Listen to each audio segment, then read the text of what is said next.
All right, everybody. Thank you guys for joining us this evening. And thank you, Jason, for coming on at the spur of the moment. So we had a cancellation today. And so we had to get some fill-ins. And Jason is a good fill-in. And then we got Jason Lorsch. He's going to try to join us as soon as he gets done working out in the garden.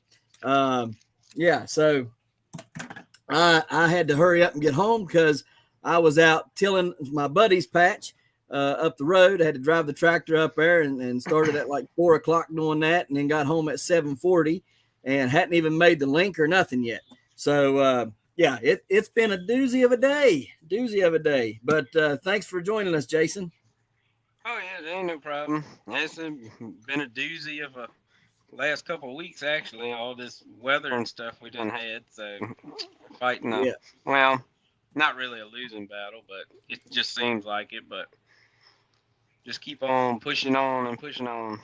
right. Ain't like you said a little while ago. Not enough time in a day to do everything. Seems like, especially when growing is upon you. Right. The Yeah. plants aren't slowing down, and you just don't have enough time to keep up with them. No, there ain't enough. There just is not enough time.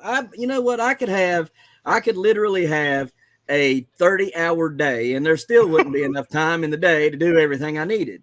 Um, I find myself going and I'll be dead dog tired at 7:30, 8 o'clock, and I'll drag my rear end inside and take a shower and eat, and then go in there. And by 9 o'clock, I'm passing out, right?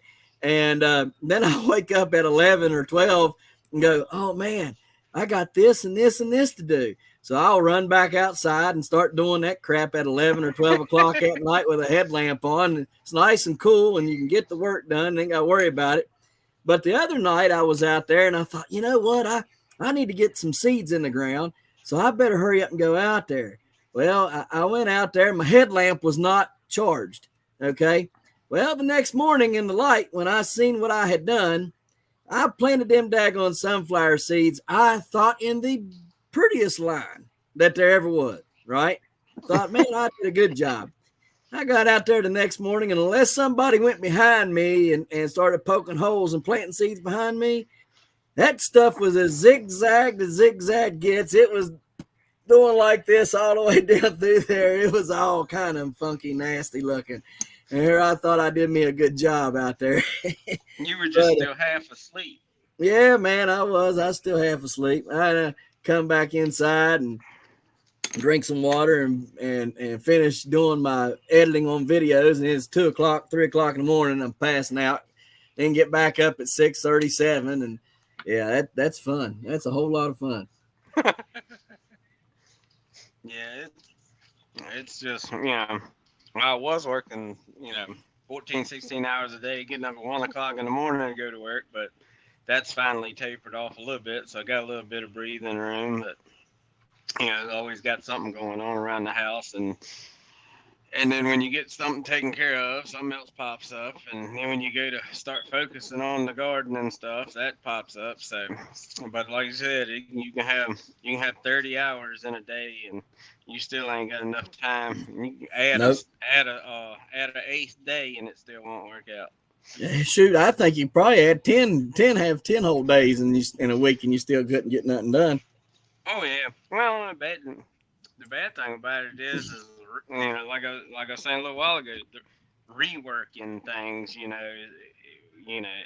think you're doing something that's pretty good, and it's like, man, I got to rework all of this stuff. Talking about the weed berry and stuff I put it down like, man, I'm good to go. I ain't got to worry about weeds. I ain't got to worry about nothing. And I hadn't had time to fix it, and so it's been out for it's been moved around for about a week after it shrunk up on me. Like I said, I thought I put enough slack in it, about a foot and a half of slack in the plastic. Well, it's not plastic; it's polypropylene woven plastic or weed bear, whatever Right. you want to call it. But I mean, and I bought two different types, and one type didn't shrink, and the other type shrank about almost 3 foot.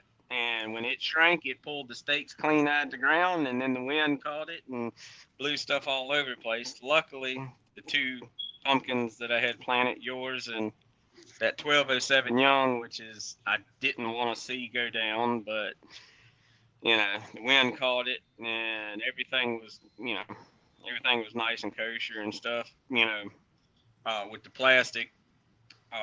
Right after I put it down, then we had a storm come through, and that's what twisted everything up.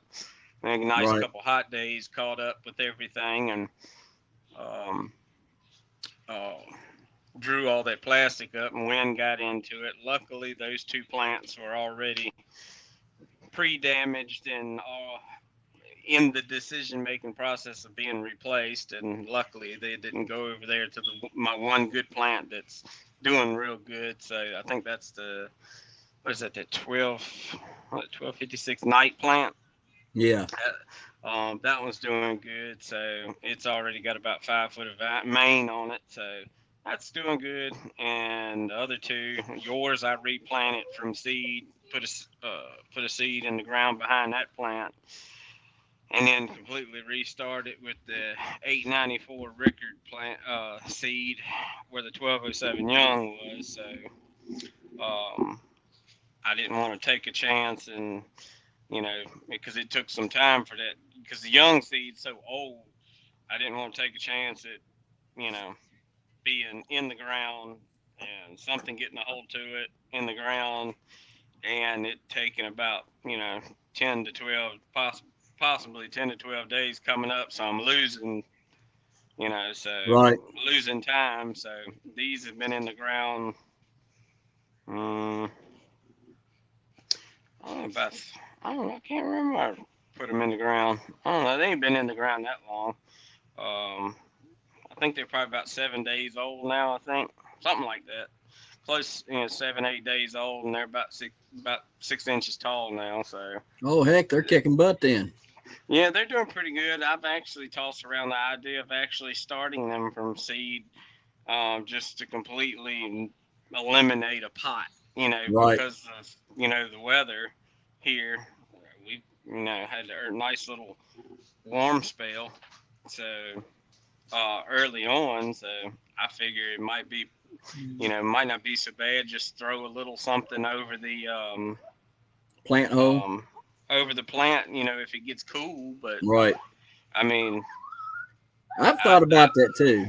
yeah, My only thing is well, a couple things. One, when you start them out there, those cool nights, because right now you don't have to worry about a cool night. But what if you started them, early May outside like that? Them cool nights, you'd have to have soil cables here, I'd say. And I don't know that yeah. a soil cable is going to keep it warm enough. Do you think a soil cable at your spot would keep it warm enough to where you could do that? Well, I've got sandy soil, so it's nice and That's airy. So, right. I mean, yeah, I can keep things warm, but sandy soil warms up. You know, I think a tarp for me, as soon as May first hit, I could pop seed in the ground. I mean, this year, April, about this third week of April, I could have popped them in the ground. This year here and put a tarp on the ground and just left a tarp on the ground, and that would keep it warm enough. Right. But usually at least I know by the second week of May here, I can plant the garden and everything just starts getting it and keeps on going. So, and that actually we've had a few cool nights. It's done got down in the 50s, Right. and I've been feeding silicate to, well, I started feeding silicates to all of them, but until, you know, that all that mess happened. So now I'm feeding silicates to the new little ones that are out there. But the 1256 night that's out there now, I've been feeding silicates to it right steady, and we've been getting so much rain. I haven't watered anything. I've just put down like fish, the powdered fish stuff. So Right. that's kind of a hey, I don't mean to make all that noise. And you need your hush. But anyway, she's over here having a spastastic, Yeah. um, because the other dogs over here like, what are y'all doing? So she's jealous. You don't want nobody getting no attention but her. But Right. um, Rosie, get up there and sit down. But yeah, I've been feeding at 1256 silicates, and we've had a few cool nights, but that thing's been trucking right along. Haven't it hasn't not one bit, not slowed down or nothing. She's just been trucking right along. So silicates do help. Oh Um, yeah. so a lot of people say they're real expensive. Yeah, I know they're kind of expensive, but I mean, you can go with something like, I mean, it's a silicate. I mean, like TPS or something or other. It might not be, 100% readily available form at that point in time, but um, it will become available to the plant. You just might have to feed a little bit earlier, so it'll end up being available. But What about it really diatomaceous helps. earth?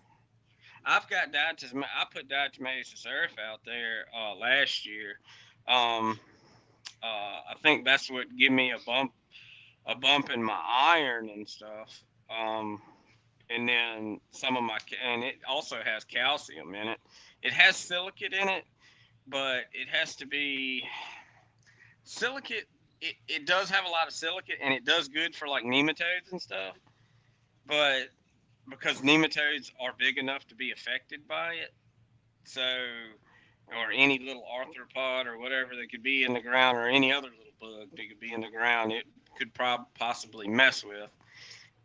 But at the same time, it's extremely hard to get silicates in a plant. So I don't care how, being in powder form, you might throw some out there, and you probably won't even get. A percent. I, you won't. Yeah, you probably won't even get that. I Right. mean, nowhere near it, because it's extremely hard to do.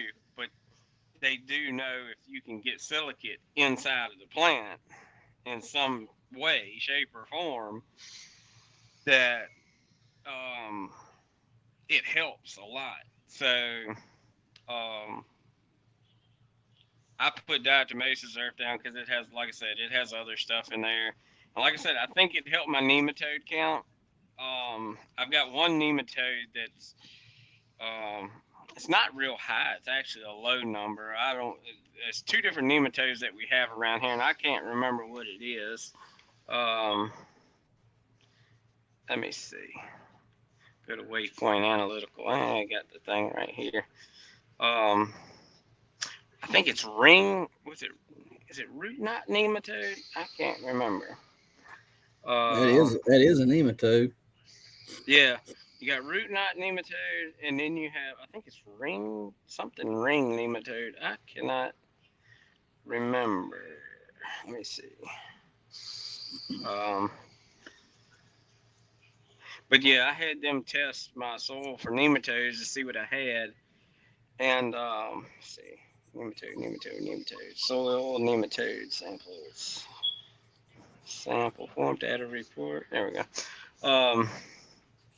Yeah, yeah, ring nematode and what they call, three different types. Um, Ring nematode, spiral nematode, and then you have stubby root nematode. And Stubby root. yeah, what they call stubby root nematode. Um,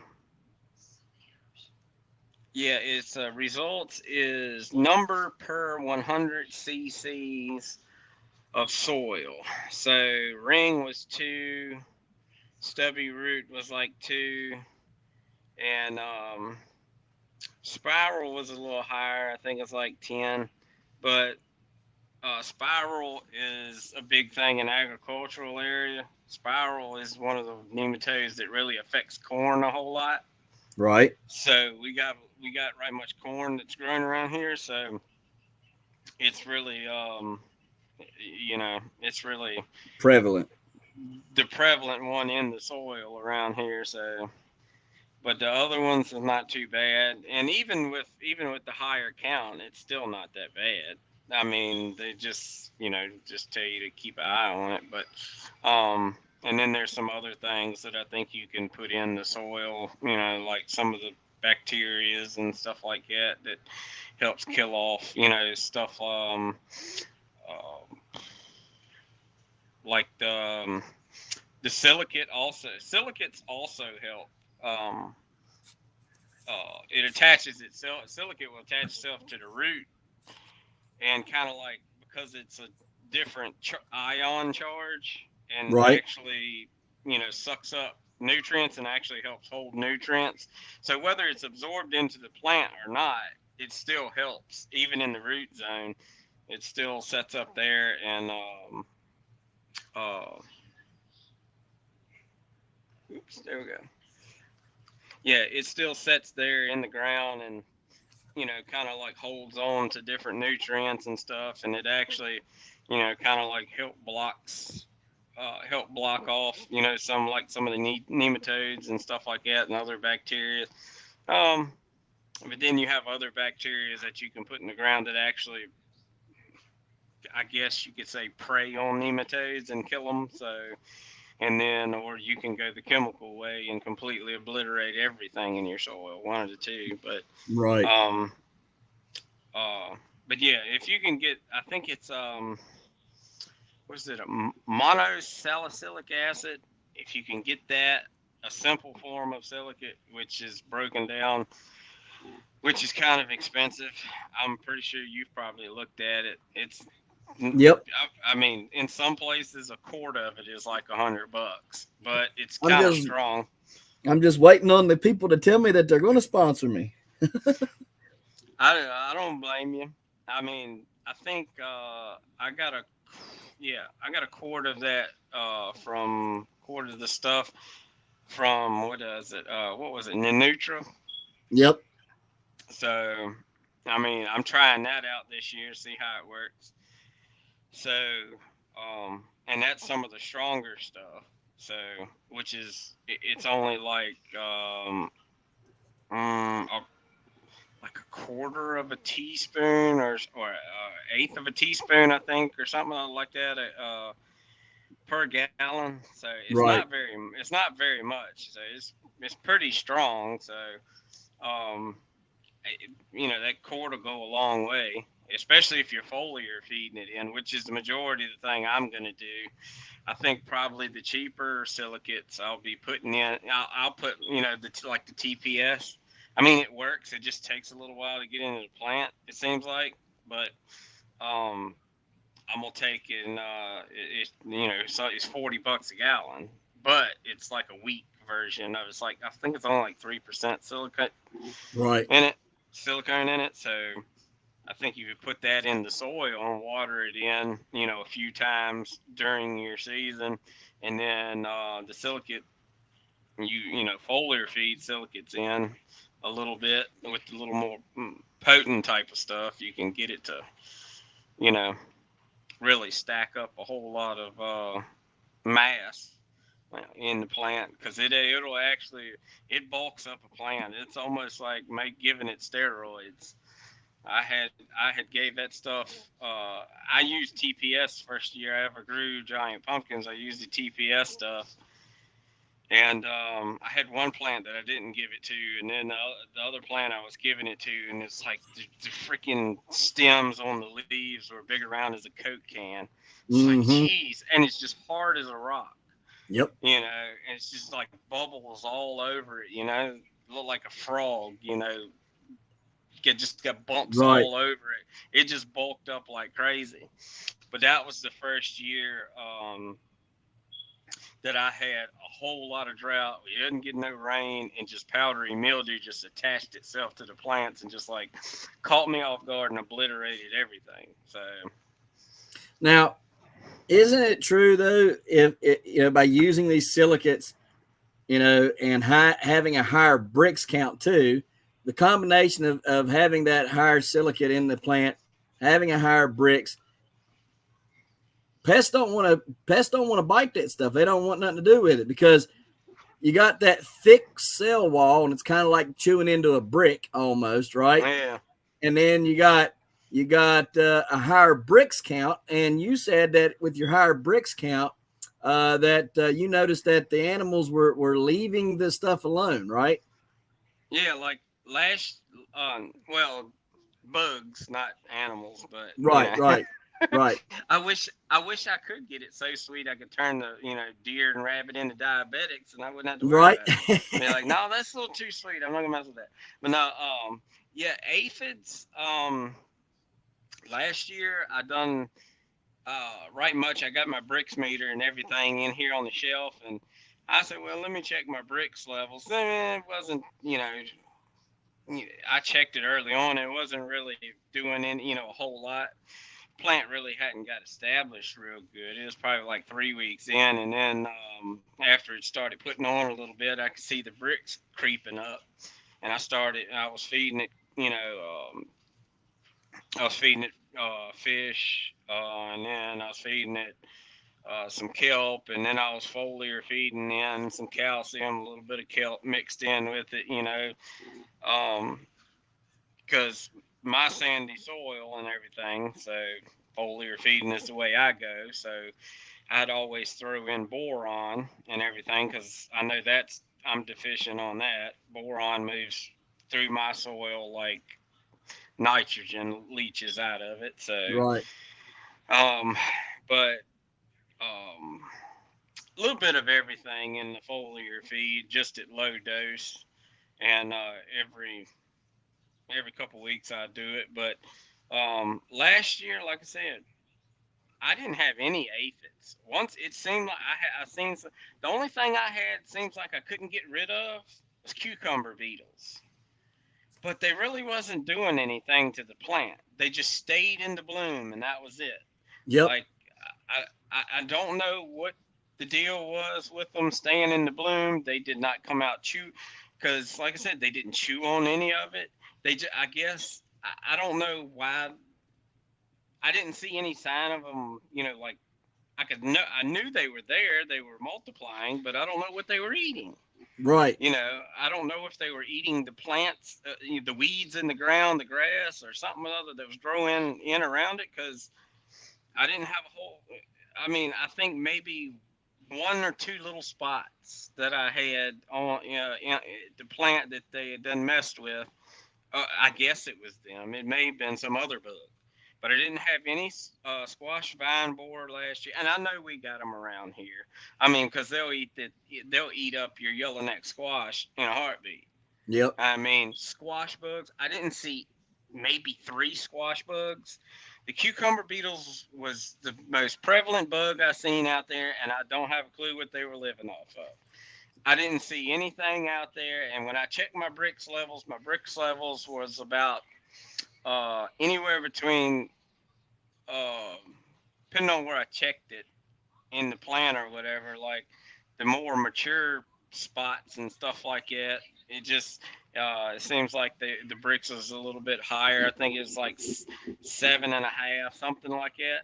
But once you get up, they say once you get around between eight to 10, something like that on your bricks levels, um, that they can't digest the sugars. So they actually, I guess you could say they actually do become diabetic. So, Right. um, and it'll actually kill them. They say aphids are the easiest ones to kill, and then you move your way up and get into like the range of squash bugs and stuff. They can process a little bit more. I think you have to get up around the neighborhood of like 11 or 12 bricks to start hindering them, and then like grasshoppers and stuff, like 15 and 16 bricks, stuff like that. Right. The bigger the bug, I guess you could say, the type of bug, I guess, has a lot to do with it too. But the cucumber beetles, like I said, I don't know what they were eating. They didn't really affect the plant, and you know, I didn't have any powdery mildew problems. Of course, last year I did do something a little different than I did the year before because I had powdery mildew the year before too. And so to try to stop that, I did something a little different last year with calcium. They say once you over, like not, I guess you could say not over, really over apply, but a higher dose of calcium on the leaves, it gives you, it creates a chemical reaction within the leaves, which creates an oxidative burst within the leaf, and it's essentially the same. It's triggering the plant to do the oxidative burst by itself within its own system. It's kind of like people saying, "Oh, you can use peroxide or Right. something like that." So you're the one chemically doing the oxidative burst to keep the powdery mildew at bay. So, but yeah, I done that. It was that, and along with some silicates and stuff, because silicates is another thing. It thickens that leaf up, and it's harder for that powdery mildew spore to get down in there and drill its way into a leaf or something. So Right. it can't take hold or whatever and start opening your plant up to other diseases and other things. So yeah, I mean it helps. Silicates helps with a lot of stuff. It helps raise the bricks because it's a silicate is a little bit differently charged particle, I guess you could say, and other things are attracted to it. So other nutrients will stick to it, and it'll carry it. It'll kind of like drag things with it. As if the plant is absorbing it, like if you're foliar feeding it or whatever. So it's kind of almost it's similar. I guess you could probably say it's kind of like a chelator in a way, chelator in a way. Right. It's kind of like a humic or a fulvic acid in a way. But um, but yeah, it helps do a lot of different things. With temperature variations and swings, it helps the plant keep up better with it. That way, I don't. It's kind of like, I guess you could say, since it's kind of like insulation. When you put Right. insulation in and if it builds that thicker cell wall and it fills that cell a whole lot more, it, you know, and it's water, and it also helps with, it helps the plant retain water essentially, and that's the insulation, thicker cell walls, more water retention, everything. So it also helps in drought. So, so when you're lacking in water, the plant can pull from itself essentially and not, die off or start going into some type of dehydration before you can, get it some Right. water or whatnot. So how do you get the bricks up? Because, like you last year, I had very little problem with bugs. Um, Cucumber beetles was all over in the blooms. I'd pull the blooms off and throw them on the ground and stomp all of them. You know what I mean? that that was me last year. Yeah, every time I found a bloom, plum, I mean, and they would be full. I mean, it would be plumb full, 30 or 40 of these cucumber beetles in a bloom, and rip it Yeah. off and stomp them all. And it didn't matter what I sprayed. It didn't matter if they had imidacloprid on there. It didn't matter if it spinoside on. It didn't matter what was on that plant. They were in the bloom every stinking time, and but they weren't hurting the plants any. They were just in the blooms, and like you, I knew they were multiplying because I seen them humping. I mean, let's just be real about it. You see the little devils attached to one another and they're dragging each other along. You know what I mean? You know good and well what they're doing. So, I mean, it was aggravating. Now I got these plants out here. I got my 1501 Vanderweilen and my 2271 Vanderweilen and my 1845 Hatton. I go out there yesterday, well, 2 days ago, the 2271 Vanderweilen's flagging. All the leaves are bad. Mm. 665 Cook, fine. 1009 Cook, fine. No issues out of them plants. The 848 Huffman, good. The 1166 Ruth Ruff, good. But that 2271 Vanderweilen, that daggone 1501 Vanderweilen, and that 1845 Hatton flagging like crazy. Well, First started with 2271, then the 1501 started yesterday, then today the 1845 was doing it. And I said, now what in the world is going on? Yesterday I was so worried about it, I dug them back up because I knew they hadn't established any roots yet. You know what I mean? I dig them up, and at 1501, its roots were almost demolished. Now that thing had imidacloprid put on it. I had put 7 dust in granulars when I put that in the hole, and we still have root disruption. So I was like, well, I don't know what's happening here. I mean, so I put more 7 down in there, buried them back.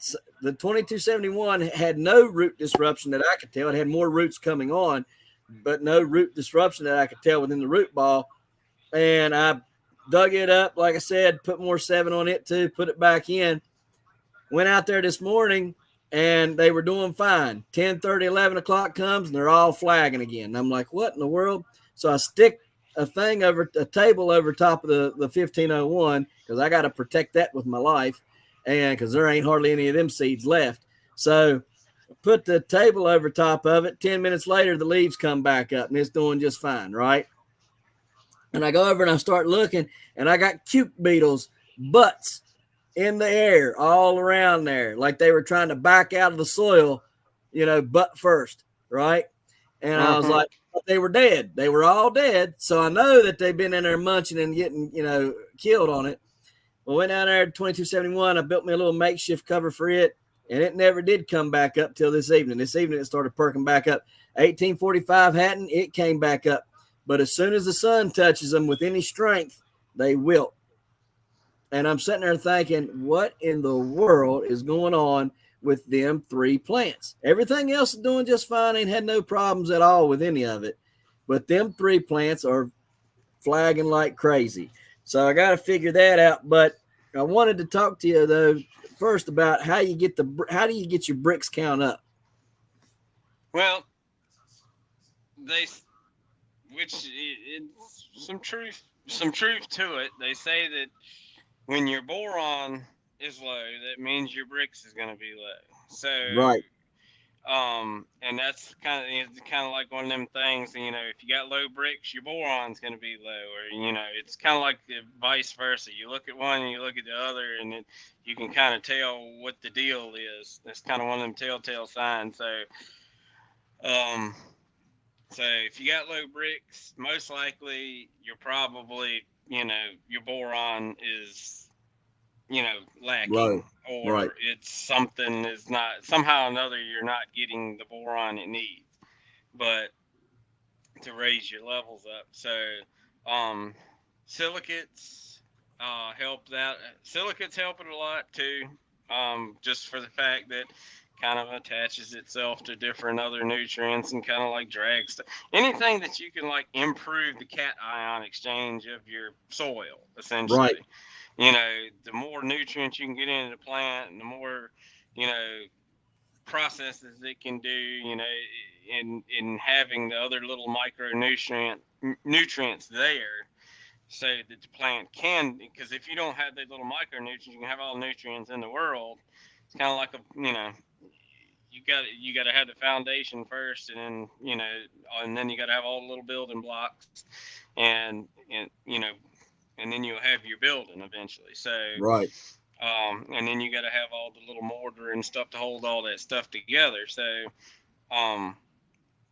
you got to have all everything in there to be able to make the sugar, because during the day, plants sucking up sun, processing everything it can, putting it in their roots, storing it away. Nighttime rolls around. Hey, time start, because you push it back up to the plant, put it in the fruit, start growing again, doing whatever it's going to do. And so if it's got it all, you're going to naturally drive. But if you got poor soil, stuff like that, if you always got something, in there trying to rob, other plants or something other next to it, trying to rob stuff, and it's battling, for nutrients and stuff like that, it's going to be hard to do. But and then if you don't, you can't, a lot of people think they have, available nutrients to the plant, It depends on what type of soil test. There's a couple different soil tests. I can't remember the exact name of them, but I think the guy what you were talking about. I think the guy from did you was it you that had on the guy from No, no, I didn't Rocky have Mountain Rocky Mountain. Ag? No, I didn't have him on. Well, I can't remember. Somebody did, but and there's a couple Probably, different soil tests you probably can do. Chad. Probably was, but being around here, um, we when we soil sample things, we usually try to get the available nutrients that Right, because sandy soil, we need to know what's available, and because if you have like a 5, 6, 7% organic matter in your soil, if you're lucky enough to have it somehow or another, you can have the right, nutrients there, but it's just not available. right, So and a lot of people don't realize that. Oh, I've got dark soil, it's great, and you know they're my plant's still crap, so right. uh, it's a Dark soil couple don't mean different. anything. Yeah, so well, they could be the healthiest soil in the world, but if you do one soil sample and it tells you have everything you need, and you put the plant in there and it's crap, which I have done that before in a raised bed. It's great soil and everything, but put it in there, it's still not where it's supposed to be. So, Right, um, and it's just for the fact that because my next door neighbor, he's a farmer, so um, he told me what I need to do, check the stuff, and oh, you have everything you need. It's just not available. This is the right. type of soil sample you need to do. So I think that time we sent it off to. I can't remember where we sent it off to. I don't think it was Tech. Some other. I don't think it was Waypoint either. But anyway, yeah, they um they tested it or whatnot, and they're like, well, this is what you have available, and this is what you're lacking. So, like I said, if you can get everything available to the plant and not lock anything up or overdo it or anything like that, I think you can and have everything lined up. I think you can get your bricks levels up pretty good. 8, 9, 10%. I mean, they're. I can't remember where is it. Where's was it Denmark? I can't remember. I think it's Denmark, one of them countries over there. They can't use any pesticides or fungicides. So they got to, the first year their government told them, okay, you can't use none of this stuff anymore. And so they lost like a third of their whole crop. Everybody lost nearly everything that they produced because the government just shut them down just like that and says, you can't do this. No pesticide, no fungicides, none of this stuff. So they had to figure all this stuff out, and they finally got it figured out. So, and it's in a lot of it's in the bricks. So, and they say, well, a vulture. What does a vulture do? He sits and waits for dead stuff, or picks at things that's half dead. Well, bugs are the same way. They look for crappy plants that are half, that doesn't, you know, aren't Right. functioning halfway, and they just come over there and chew on it. So, like I said, last year, I think that kind of proved to me that, I got my bricks levels up and fish fertilizers and stuff like that work. Like I said, the kelp works to get it up there because it has a lot of micronutrients in there on top of foliar feeding in, not micronutrients, silicates, stuff like that. It really, and silicates, I guess you could say, may not be a necessity, but it helps with everything else, you know, temperature variations, and helps, collect up, nutrients, hold on to nutrients. I mean, it does a lot of different things if you can get it into the plant. Like I said, it's probably not a necessity to be able to get your bricks up, but it certainly does help. But yeah, I just done all of that. Fed the plant, made sure it got what things that it needed, and things that I knew that was naturally available.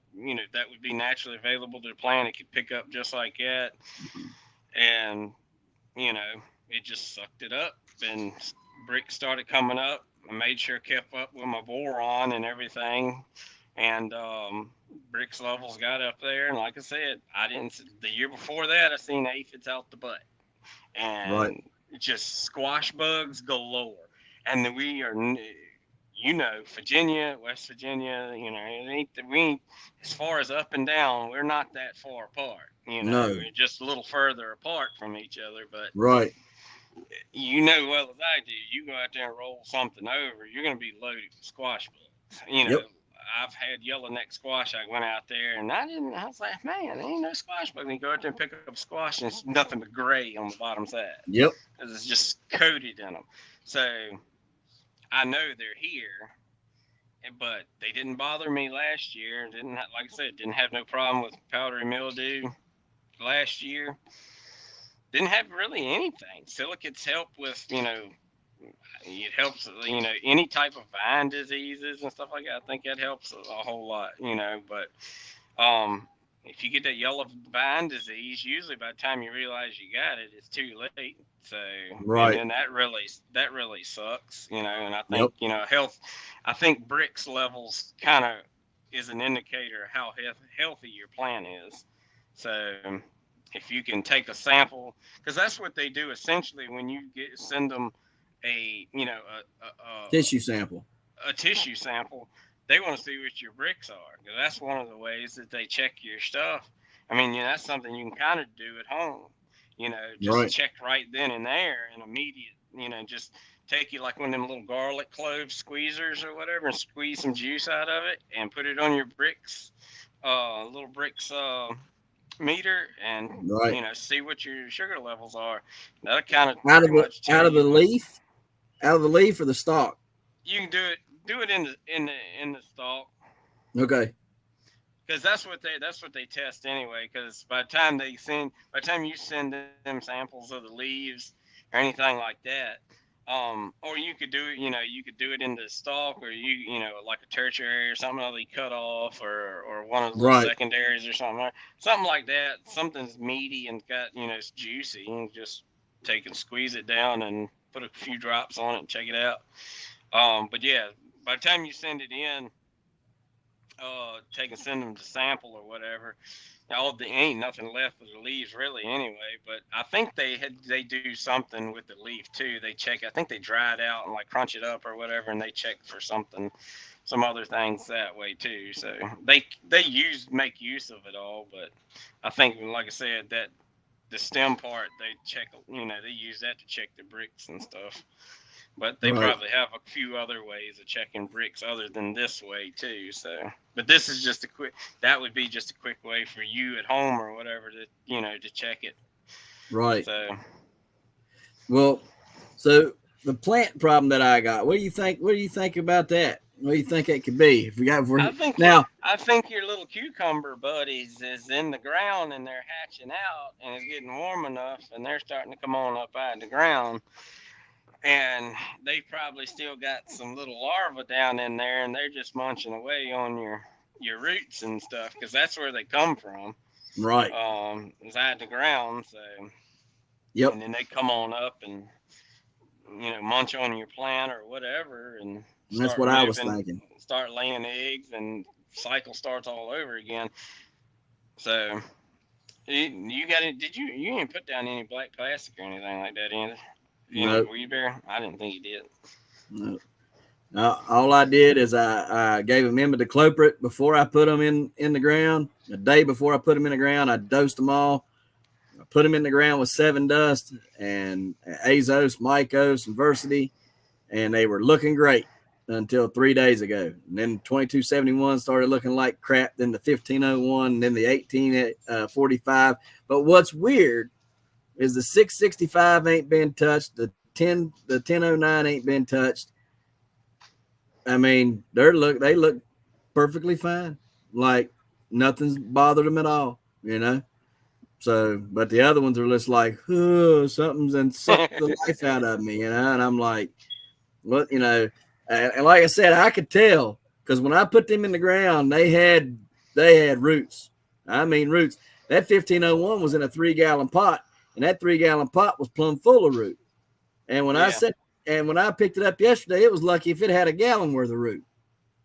Huh. You know? Oh yeah. I mean, it was just trashed. I got a video up on YouTube already of how bad it looked yesterday when I uncovered it to see what was underneath there. And that, but now the 2271, it was in a I think a 1 gallon pot, maybe a 2 gallon pot, might have been 2 gallon pot, and it still had all its roots. It looked like had new root growth and everything, doing just fine.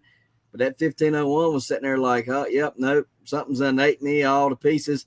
And I tell you, the only bug that I seen in there at the time, the only bug I seen was like these little micro centipede looking things crawling in it. You know, that was the only thing I seen. But how in the world the granular that I put down in that hole and that imidacloprid ain't killed all that stuff in that hole is beyond me, because I learned 2 years ago when I planted the 1461 gross, which was a 1501 Vanderweilen times self. When I put that in the ground, it wasn't 3 days after I planted, that thing was gone. It was terminated. I mean, just done.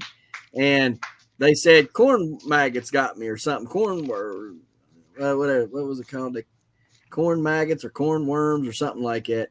Anyhow, some kind of pest in the ground done chewed them up and ate the roots all to pieces. So I said, okay, that'd be the last time that I wait to put imidacloprid on anything. I'll spray them a day before, give them a full 24 hours to soak it all up into their system. That way, anything bites or get on them, they'll die. And I'll put 7 dust in the hole when I transplant them. I did it last year, had no problems. Did it this year, and I got problems with 3 of the plants. So I ain't sure what in the world's going on, but I know one thing. I'm going to be out there daggone like Arnold Schwarzenegger, and I'll be back. We just going to spray everything we got on them to kill everything that's out there, even if I kill the biologics that's in the soil. I mean, you could probably take and mix you some like permethrin together and take and use it as a soil drench and drench it in. I mean, I've used that stuff in the past, and I mean, if they're there, I mean, it takes about 24, 36 hours for it to break down. But the soil drench, it might go a little bit longer, but it's not much. But it's a good contact, and it really screws their nervous system. Anything that's in the soil, it really screws it. It's a natural product, but permethrin or pyrethrin, some pyrethroid, it really messes what about that bifrin? Whatever it's called, bifrin or whatever. That's the same thing, ain't it? I think that's I think that's a chemical product. I can't remember. Because we don't really use that a whole lot around here, so it's not. I mean, it's available, but it's in smaller form, I guess you could say. I'd have to like order it from someplace like do your own or whatever. Right. And so I just use like a pyrethroid or whatever. I don't know what the pyrethrin stuff is. I don't know whether it's a chemical or not. It comes from the chrysanthemum plant, so mums, Yeah. Okay. And I'm pretty sure bifrithrin or whatever it's called is the same thing. So there's 2 things that sound similar to one another, and those both come from the chrysanthemum plant, but they come from different adenoids or something like that out of the plant. Like they're derived from. They essentially do the same thing, just one's more powerful than the other.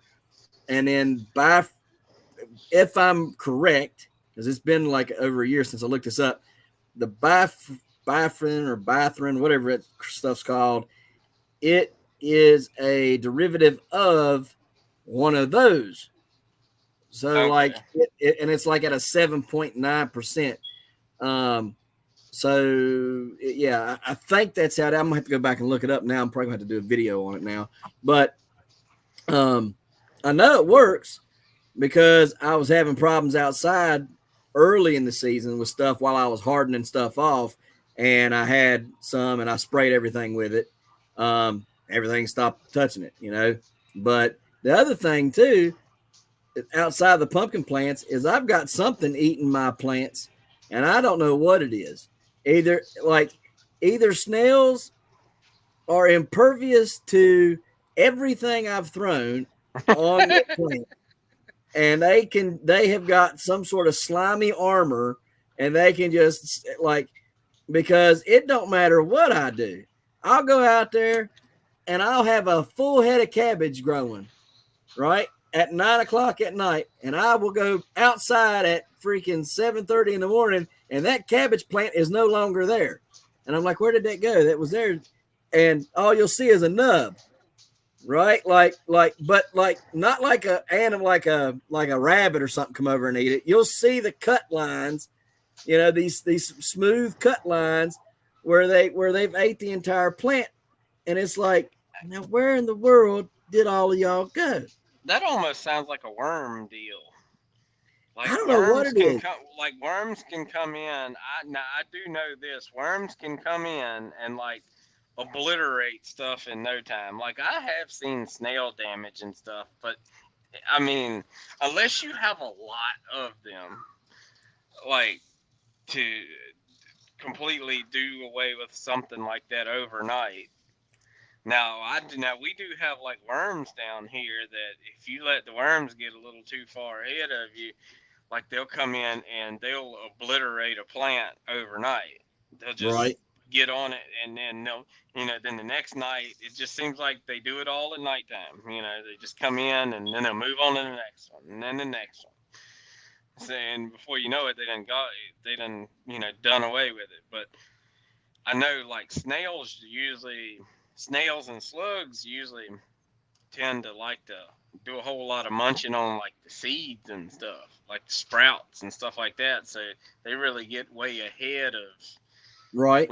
everything, and you just won't have nothing come up. But Well, we don't I've really had have that. snails and slug problems down here. So, but I know I have seen them munch on stuff. But I wouldn't, unless you got a bunch of them, I wouldn't think they would Look, obliterate a plant like that.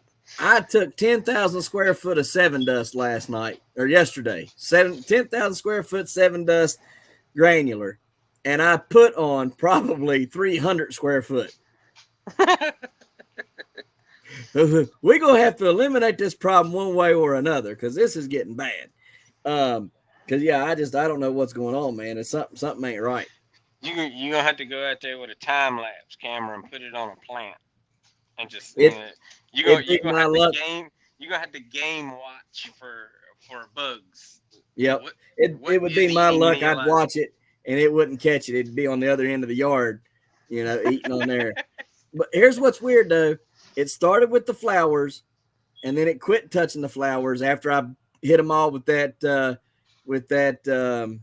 pyrethrin. It left them alone, right?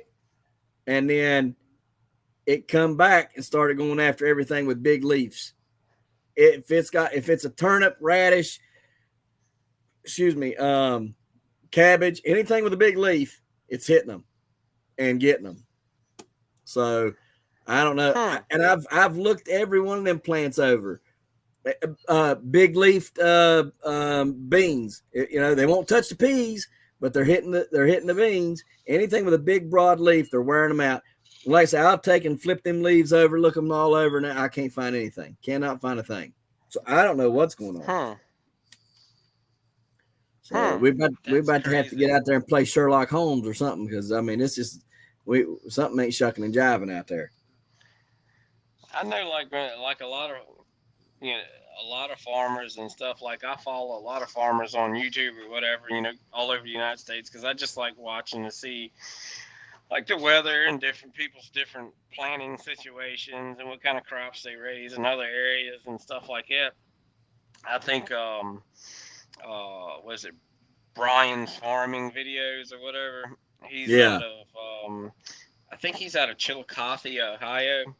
He said they've got a big issue with like snails and slugs, and he said their big issue is that if you don't close the seed trench or whatever, they'll go down in the seed trench and, you know, just eat the seed up, and you just don't have any emergence at all. Right. Or either like when they're real tiny, they'll just start taking everything, taking out, taking it all out, and then you know, it's just. And so I think it's so bad up there, they have to spray for them and spray. I don't know how often. I think maybe every until the plant gets big enough to where it can kind of like outgrow or outrun the bug, the snails or Right. whatnot. I was like, darn, I'm glad I ain't got that problem down here. So I know you said you had a little bit of an issue with them up there, but I mean, like I said, I've seen a few snails and slugs chew on stuff, but I don't see them taking out, like whole leaves in a night. Like I said, we've had worms down here, like them great big old. I mean, it only takes one of Right. those, and like they'll eat the whole cot off of something, So we've had a um what do they call them, hornworm or whatnot, and Yep. Yep. a big old hornworm, and I've had one of those get up on a cot and like eat the whole cot, or like a 2-inch cot, and almost eat the whole cot off the thing overnight. So, and then you get a bunch of little worms and stuff like. But I mean, worms hadn't been a bad problem. Usually it's your squash bugs and the cucumber beetles and stuff like that, and little potato bugs, stuff like that. Yeah. I mean, that might be something you want to look at too, to see if you got any potato bugs. But usually they're kind of easy to find And they eat dead stuff a on your lot more plants. though. That I know yeah, they'll they don't really. mess with your stuff. Yeah. Um. Well, I'm gonna have to be out there and play an inspector on that stuff because I got to figure it out. But while we're waiting, hopefully Jason's going to join us. What all else are you growing this year besides those pumpkins? Um, Pumpkins. I haven't put the butternut in the ground. I've been behind. You know how, like I said, you know how it goes, reworking and doing things over again. So Yep. that uh takes that butternut or whatever off your mind. I need to put a long gourd. Need to put a couple long gourd seeds in the ground, because last year I didn't even worry. Last year I was kind of got frustrated at trying to start long gourds inside, and that just didn't work. And I stuck them in the ground, and Come right up. I just said heck with it, and then just walked by the little raised bed one day, and it was done popped up out. I was like, oh, now you want to grow. Mm-hmm. So after I done put them inside and had them in a nice warm spot and all this good stuff, and trying to start them inside a little early, and they didn't do nothing. It's like, I'm just gonna be me, and you do you, and I'm gonna come up when I feel like it. Yep. And that's exactly what it did. I stuck it out there, and I just clipped the little corners off of it, Right. thinned down the shell a little bit and stuck them in the ground. And I think maybe 6 or 7 days went by, and I just walking by one day and just happened to look over there, and they just up out of the ground. So I'm like, okay, that's how you're gonna be. So this year, I think I'm gonna go toss some in my little raised bed here this weekend, and then probably tomorrow I'm probably gonna put that butternut in. Get drop a butternut seed in the ground, one of Jason's seeds, so Jason Lawrence's seeds. So How much square foot put you that gonna give in. it? Um, I ain't gonna give it a whole lot. I'd probably give it like 250. So probably give That's it a like pretty good sized plant. I'd probably give it like 250 square foot. I mean, it's good. I mean, you don't have. I don't know. I think it does. Butternut usually does pretty good, so you really don't have to worry about so much damage or whatever, with powdery mildew and diseases like you do pumpkins. So you kind of got to have a pumpkin plant, kind of big enough in case you get certain little spots, get you need to cut and cut things off of it to try to stop disease or something, or powdery mildew or something on leaves or whatnot. And you just try to get ahead, so you kind of need all that extra plant. Right. Um, so, or you lose a stump or something another, or you got extra plant for root mass and to kind of feed stuff. Just pumpkins just so I wouldn't say finicky. I guess it just depends on what part of the world you're in, but as to how finicky pumpkins can be. But I know here, it's a little bit harder on them. So, but I'm also, like I said, probably a long gourd, the butternut. Um, Giant tomatoes. I see that's something I wanted to do this year, but I don't think I'm gonna mess with it. I might grow a tomato out on, one of the giant tomatoes out here next to the porch, but I'm not gonna put a whole lot of effort into it. Right. Just because I just because this year it's just everything's so busy, and I think long gourd, the butternut, and them three pumpkins will be all I can handle for this year. So just trying to get some things squared away. I'm in the So same boat. I might probably I'll probably put a couple seeds in a pot or whatever next to the porch or something next to the house, and just let it grow and do what it does, and pollinate, see if I can get a mega bloom off of it and then pollinate it and grow. I ain't looking for nothing. I might try to do something 3-4 pounds just to get the genetics out of it and have seed. Right. So that's about it. I thought about some of the tall corn and stuff like that, but I might do something with that a little later on or whatnot.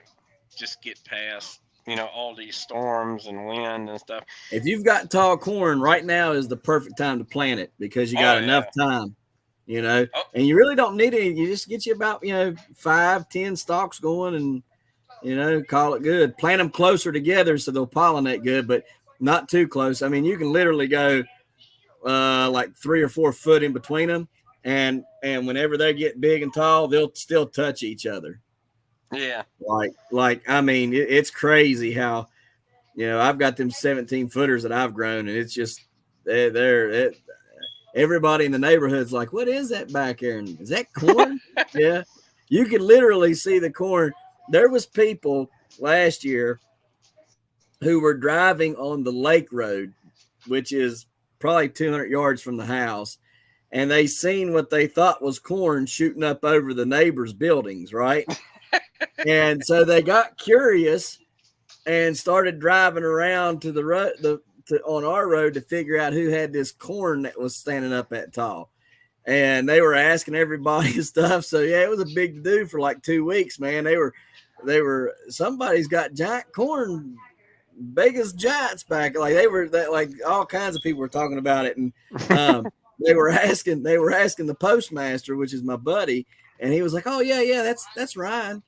So I became the giant corn man around here for a couple of months because they were seeing it from back here at the lake. So it was pretty funny. But yeah, I mean, like right now, that's what I was planting today was the giant corn. Because usually I wait a little bit later in the summer to plant like mid-June, and I always end up kicking myself in the tail because that corn usually needs hotter soil to germinate.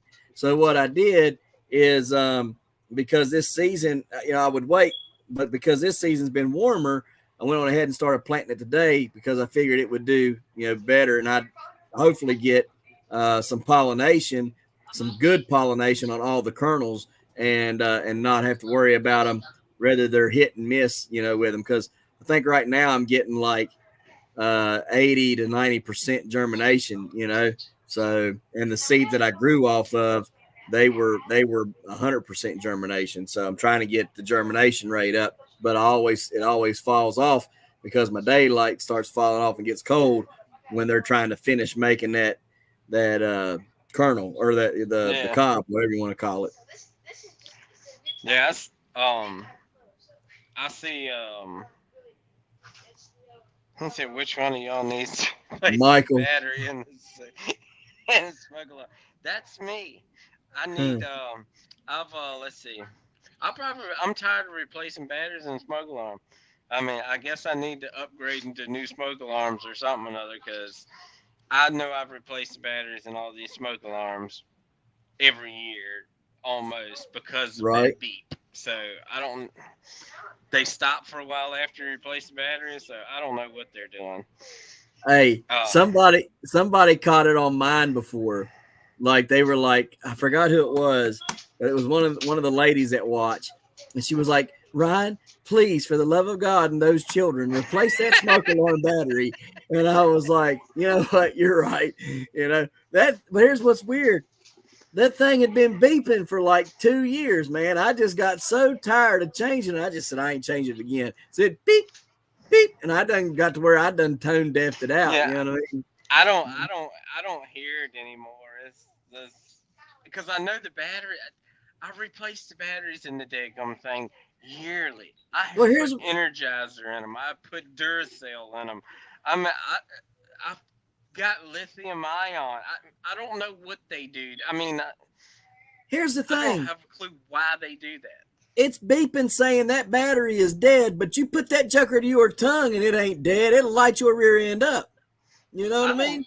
I don't have a clue. All I know is they go off when you know like if I start the stove here or whatever and it smells smoke, they go Yep. off. They don't have a Yep. problem screaming. So No. I don't know what the deal is. These things are. I guess I just need to go ahead and buy all new smoke alarms or something and stick in here in the house because I don't know what to do with them. 'Cause like I said, I know these things. They've had batteries put in them, and I'm tired of climbing up in a chair. It's ridiculous. To Right. replace, I know what you mean, man. They beep, beep. I'm gonna So invest in me a good set of uh uh electrical ones, the kind that plug into oh the electrical stuff. no, invest in me a good set of drywall stilts so I can walk around and replace them. That way I ain't gonna carry around a chair. Right. That's But funny. now, another thing.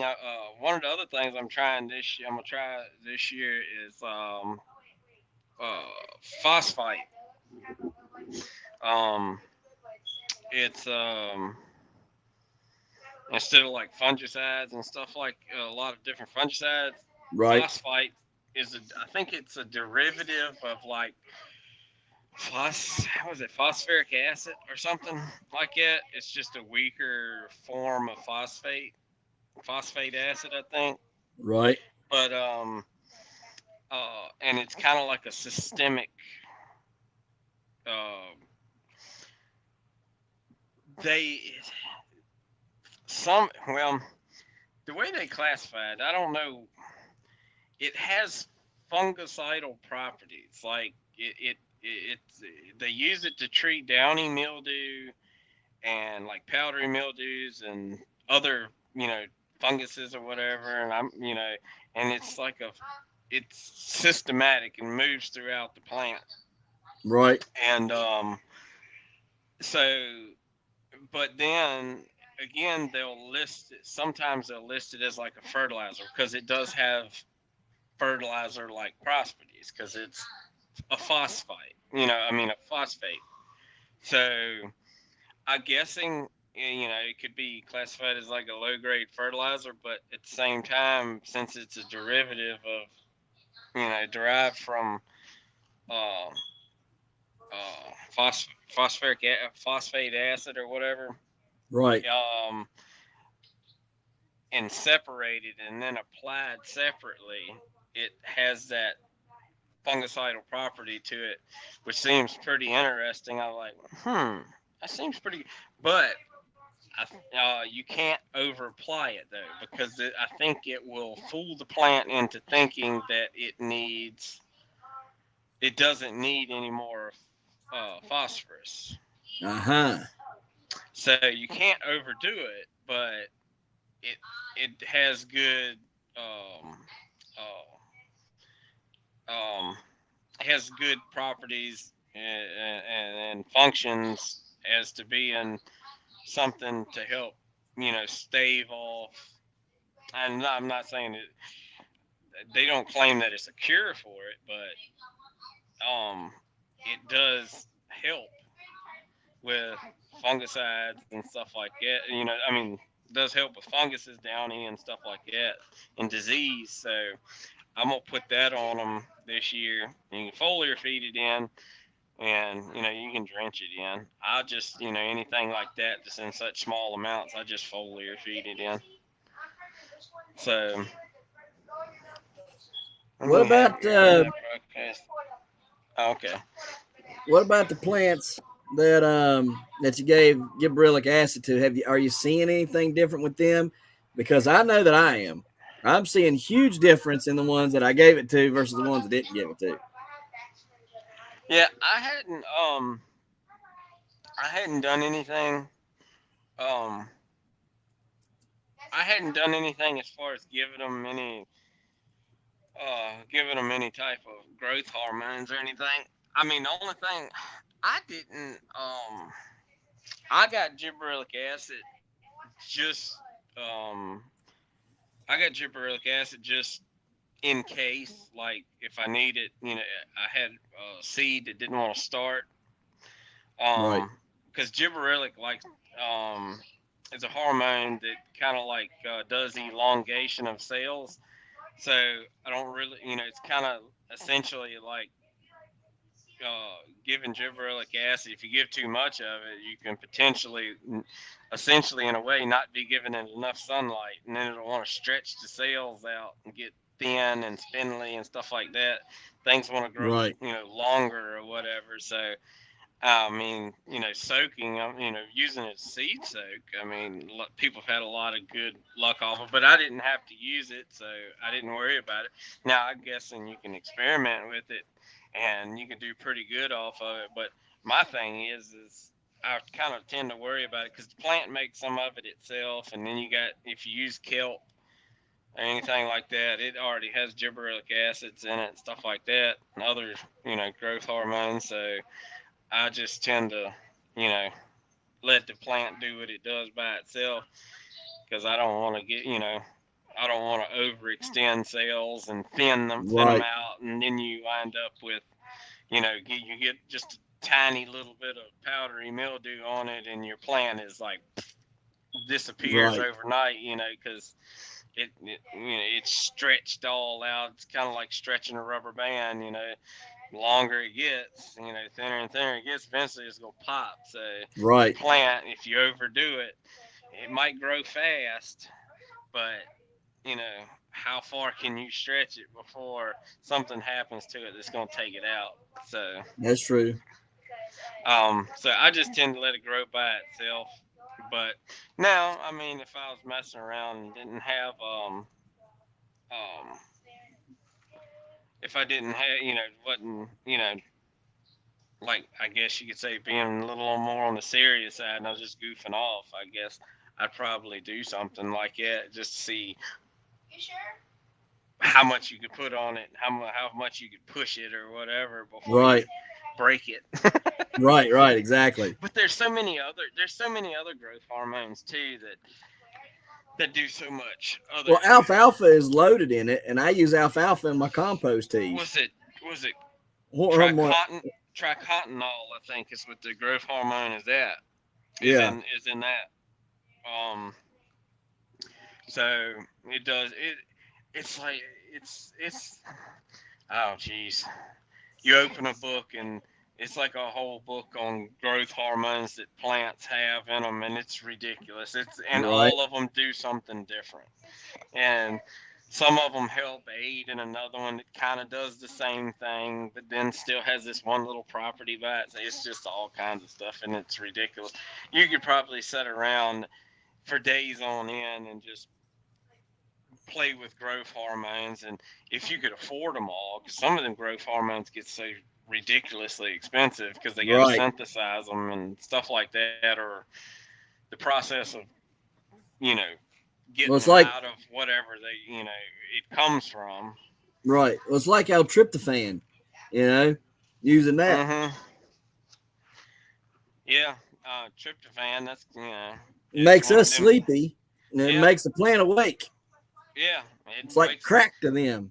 Oh yeah. So it promotes growth. That's was I think one. I think we were talking one time. I put that poultry cell on that seed, and it just like Right. exploded, and I'm like, and everything that's in poultry cell, essentially, if you look it all up and you look at the stuff that it does in plants, like you said, tryptophan, it makes you sleepy. It's in turkey, so you sit around and eat turkey, it makes you sleepy. Give it to a plant, it makes it want to grow. So, Right. and then you got lysine and stuff like that. That's something else, and it does things inside of plants that everything that you use, the plant uses in some shape or Yep. form. So Right. So it's here's what I was thinking. If you use the things that build, oh man, talk about our tryptophan. I'm over here getting sleepy. But if you use the things that would promote, say, muscle and endurance and uh, help the vascular system out within the plant, right? Basically, give that plant what it needs to be Arnold Schwarzenegger, right? That plant could do some really amazing things. Imagine if you gave that, because I've been trying to study this stuff to learn. Imagine if the plant had a bigger and more powerful, Lord, I just said it a second ago. Um, starts with a V. Dang it, I just said it a minute ago.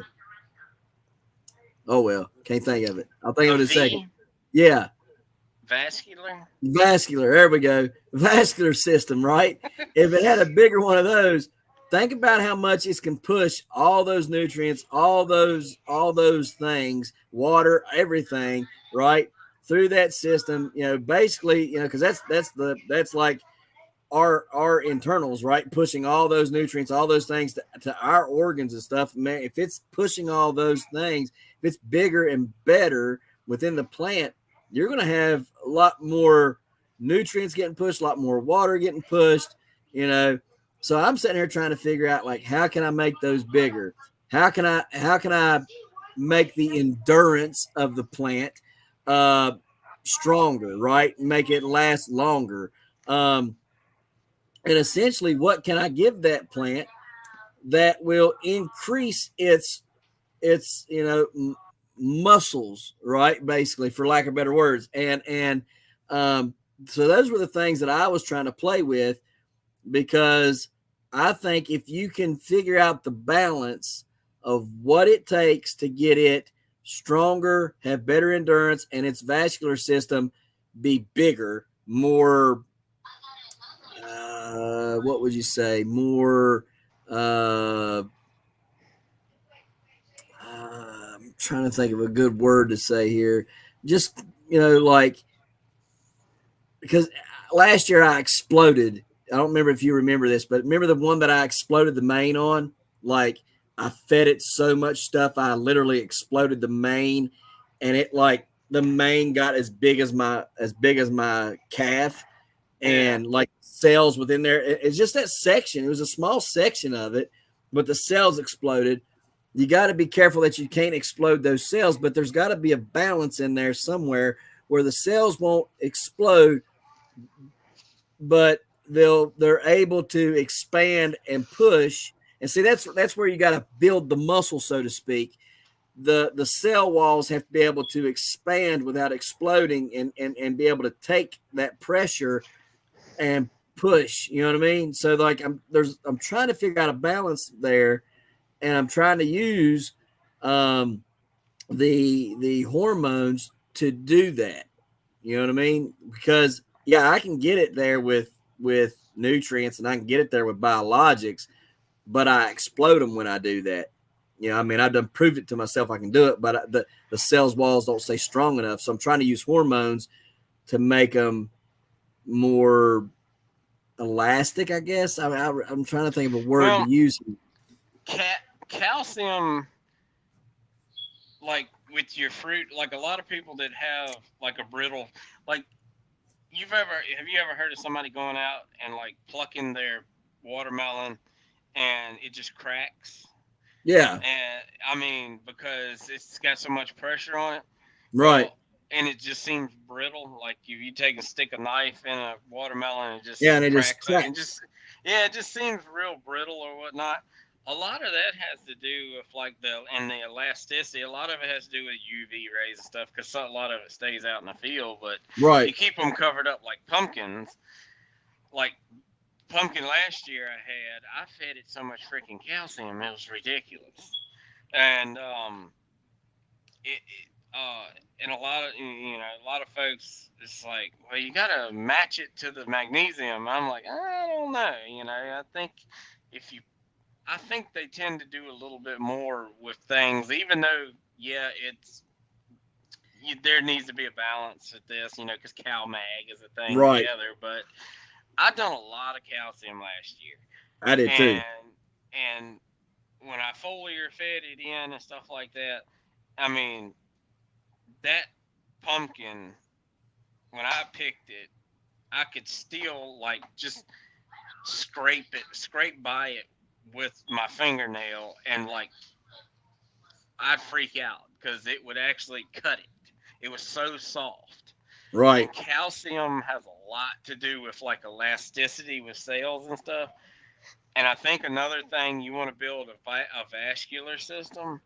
I think silicates is a key along with the calcium. You get that into a plant because, like I said, this is how strong I have seen them. Last year, by giving them plants silicone, I'm talking 22-inch, 23-inch leaf. Not last year, but year before last. Right. 22, 23, 24-inch leaf. I mean, great big old leaf. Had a storm roll through, and and like I said, just 2 inch, almost the size of a Coke can, the stems on these leaves. And the leaves are just huge. Well, storm comes through and blows it over. I'm like, well, I'm screwed. I'm going to cut all these things off. Well, you know, me, go to work, come home, still kind of laid over. I didn't really have time. I was tired, went on in the house, went to bed, went back to work. I mean, I just looked over there. I could see these big, massive holes because of the leaf size. So, I went out there like 3 days later, and I'm looking around, and I'm like, well, where's? I thought I had leaves out here that was junk. You Right. know, they had literally crimped themselves over when I looked at it. Like the next evening after the storm, the previous evening, and they literally kinked themselves over, and big bulky stems, I figured they had done, because they're so brittle, or seem so brittle, that they had done Right. broken. No, they didn't. And them suckers had done stood right back up, and those leaves stayed there until they got obliterated by powdery mildew and downy mildew and all this stuff when the drought finally hit. Right. They stood themselves right back up and still green as a gourd. And I had, like I said, and the only thing I can contribute that to is because, like I said, I've had pumpkin plants, I've had watermelons, I had all these other things, and I've never had one stand up by itself. Like Right. come with, I mean, especially with that much weight on it, that's a big Yep. leaf. Yeah. So, and it stood itself right back up, and I couldn't hardly tell. I could barely see a little crease in it, and I was like, well, okay, if That's that's what you're gonna crazy. do. So I think silicates have a lot to do with it. Like if and the calcium and all that other, if you can build the cell walls and make it harder and thicker and pliable and stuff like that. And I think, like I said, I think silicate is probably be a big key. If you can feed them enough silicates and get it in the plant and get them to bulk up, um, you won't. You probably won't. You probably won't blow the stumps or anything out on the plant. You probably end up, if you don't feed enough calcium into the fruit, you probably end up blowing the fruit up. Right. Because I know that, that'll happen. I've seen that happen quite a lot. The fruit will just split, Yep. and then you got issues. So you got a strong plant, and then but that comes down to calcium and UV rays and stuff like that. But if you don't shade them out, but I know calcium is a big thing as far as elasticity goes. Like I said, that thing last year, I could scrape it with my fingernail and swear I pulled out a razor blade and just cut it. Right. So it was so fragile and so soft. So calcium, I think, is a big thing. It's a huge ordeal. And if you got plenty of magnesium that's in the ground for it to take up, I'm not really worried about, you know, Right. me. I'm not really worried about, giving it a dose of CalMag, to go with it. Because Right. you can overdo magnesium too. Oh If you got yeah. plenty of magnesium in the ground and you keep putting magnesium on it, I mean, you can make the leaves so daggum dark that you start blocking out photosynthesis. So Yep. then you're kind of screwing yourself. That's true. Um, That's very true. so I mean, if I got to, if everything looks good on the plant, and I do some things, and I think, like I said, the oxidative burst deal with the calcium and stuff like that, plant goes, hey, I'm getting a lot of, a lot of calcium, and it creates that oxidative burst within the leaf. And what goes on, it surges the pH inside of the leaf, and it tends to stave off, the powdery mildew and stuff. So, um, and plus it absorbs the calcium, puts it into the plant and into the fruit, keeps the fruit nice and soft and pliable. So I think that's Right. got a lot to do with it. And like I said, the silicon, the vascular system, you know, I think a lot of it's got to do with iron and stuff like that. That's the reason why I've got a lot of the soils down here has got high, a little higher iron content, even though it is sandy soil. I mean, it they do really well because like some of your building blocks and your more acidic soil, that's the reason why they do so good when they're little, developing nice healthy plant.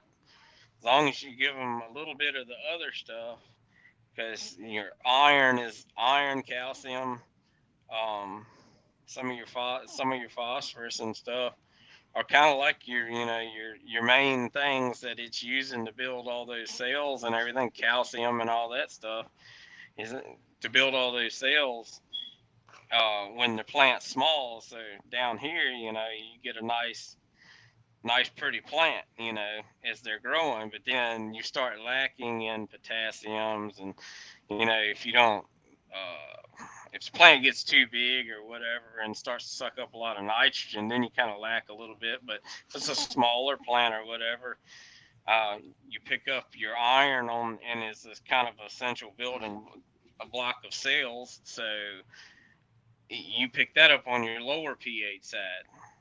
So Right. if you go too high, then you start getting iron deficiencies. So then you got to do something to play with that. So, but I think, like I said, I think if you get you get silicone into a plant, you probably won't have to worry about. I think that's the biggest thing. Silicone and calcium uh, will stiffen a plant up a lot.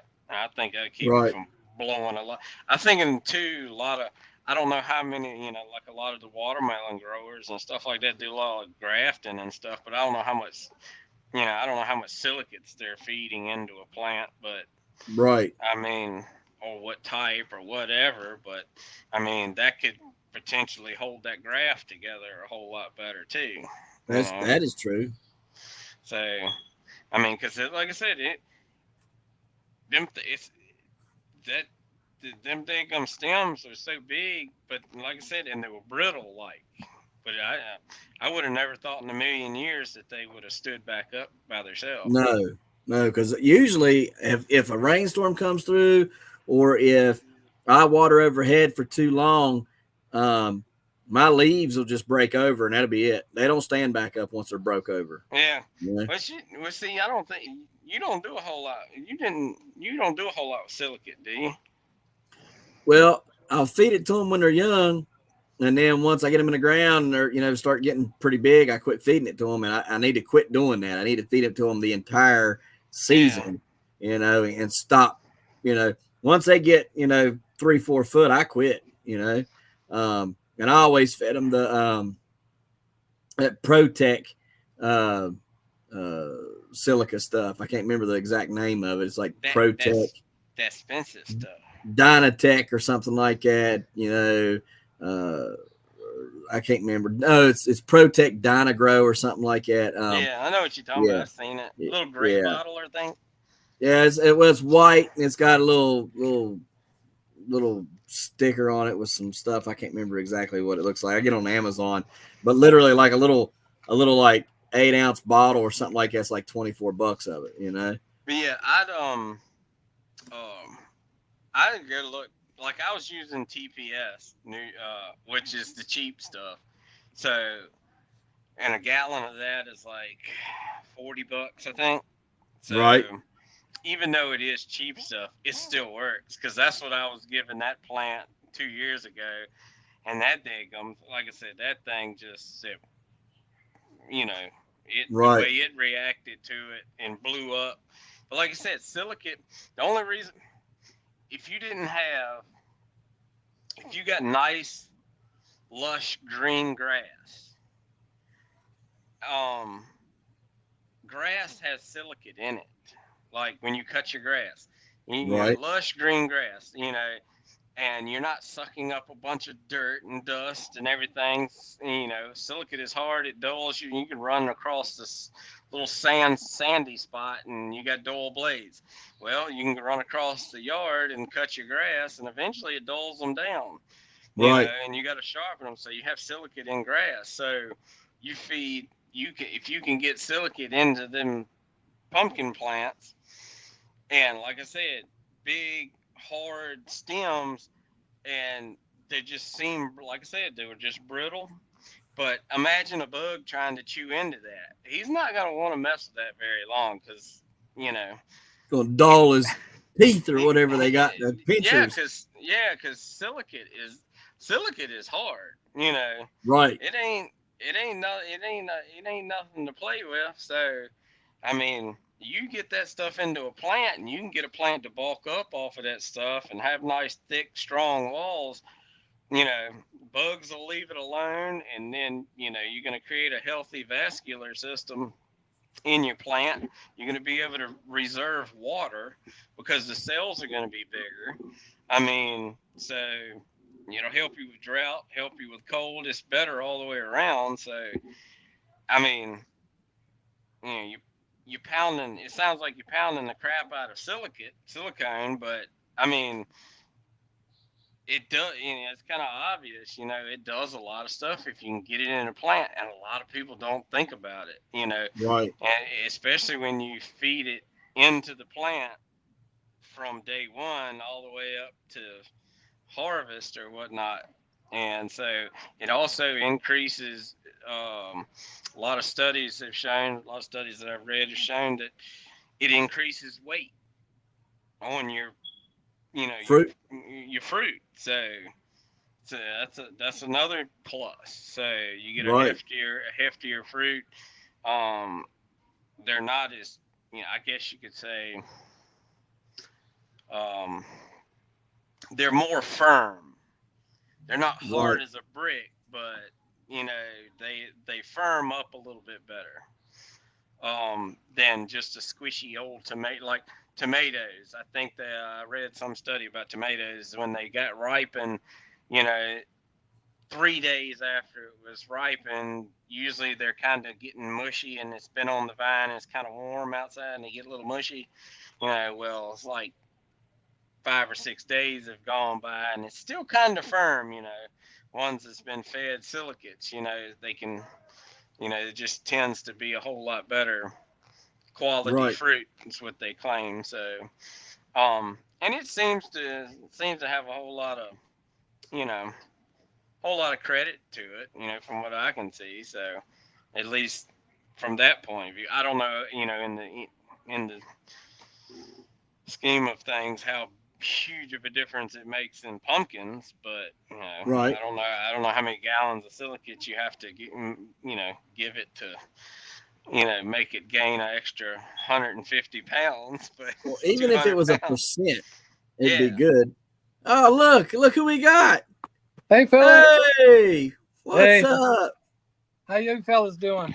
Oh, we're doing good, man. How you doing? Oh, tired. He must have fell in that hole that he was digging. I just Well, some people give you plants love. I give them more love, and my wife gets jealous. Yeah, oh yeah, lordy. You put your plants in the spa. Yeah, yeah. man.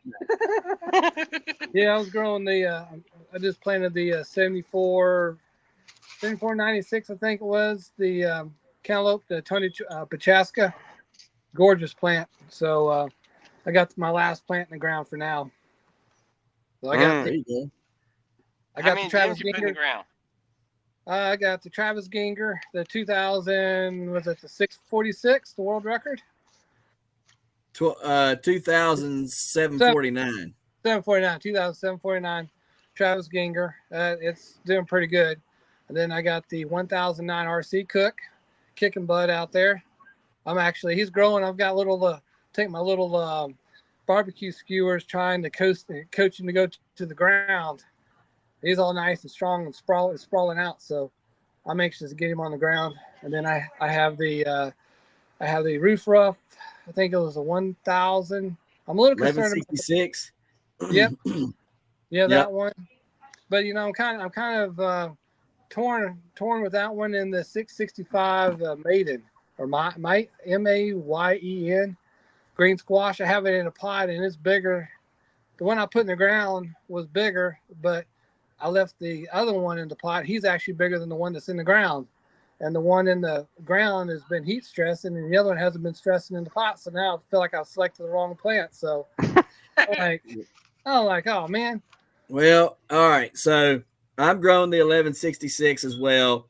My 848 Huffman is night and day bigger, better than the 1166. But I mean, it's done laid down, took off. It's off to the races, right? Nice. And the 66 just wanted to grow like Babel Tower. It just wanted to keep going to heaven, Well, it finally laid down today. Yeah. And I mean, it must have grown 12 inches last night. Oh man. I mean, it just so now if it grows another 12 inches, it'll catch up and pass the 848. Yeah. So I don't know, man. It was a creeper, and I was sitting there scratching my head like, well, you going to do something or not, Joe? I mean, we got to go, bro. And all of a sudden it took off. And that's what's funny is I remember when I planted the RC Cook 1009, when I first put him in the ground. I mean, the sooner I got him in the ground, before I put a basket or anything on him, the leaves started drooping. I was like, oh crap, he's going into shock. And then I was like, well, and then I put a basket on him, kept him covered for a few days, and he's totally fine. He's all free and clear of anything. So now he's out on his own. But then the Travis Ginger, I stuck him in the ground just the other day, and he had no heat stress. I was really shocked. I was like, this plant didn't do any shock. And I treat all the plants exactly the same, no different. It was less sensitive to heat so far. I have a basket on it still, but now green squash, that roof rough, man, I'm doing the same thing. It did the same thing. It went down. I mean, I was like running for something. I said, man, this plant's going to die if I don't get a cover on it. Right. I'm actually getting ready to build shelters for all my plants, for all the pumpkins. And then I have the field pumpkin too, the 147. I think we talked about that the other day. I got it planted in the ground, and it's nice and stocky. I just got him going, so he hasn't really started doing anything yet. But I suspect that next week I'll probably notice a big difference in my plants. Now I do have something weird going on with my tomato plants, and I took a picture and I sent over to a junior, Brett. He does a lot of tomato plants. He got 150 plants out. But he does for produce and stuff. But anyways, I have these leaves on the Jolivet Jutras. Yeah. Sorry, Oh, Jutras tomato. Anyways, half the leaf is dark green and shiny. The other half is turned light green, but not yellow. It's like it's left. Like, what the yep. hell's going on with these leaves? Have you Mine had did that? that this year. All my tomatoes did Really? that this year. Every one of them. And so here's what I was thinking, y'all. And go on ahead and get your tinfoil hat out, put it on over your head. All right, because here comes a doozy. All these these solar storms, magnetic bullcrap, whatever you want to call it, that we're getting here lately, right? Right. They're telling us that we need to be careful how much we get out and expose ourselves to this stuff, right? Nice. So if we're supposed to watch our own selves, what's those solar bursts, flares, whatever it is doing to our plants? Because I've never had plants act the way that I've had plants act this year. Never. I do everything the same every year. And I got some really weird stuff going on. Yeah. And that, that may have a lot to do with it for sure. I know, I don't know if I told you, Jason, or I haven't talked to you in a while, but I built these tomato plants and I made this bang up soil for my tomato planters. They were 4x8 by 33 inches deep.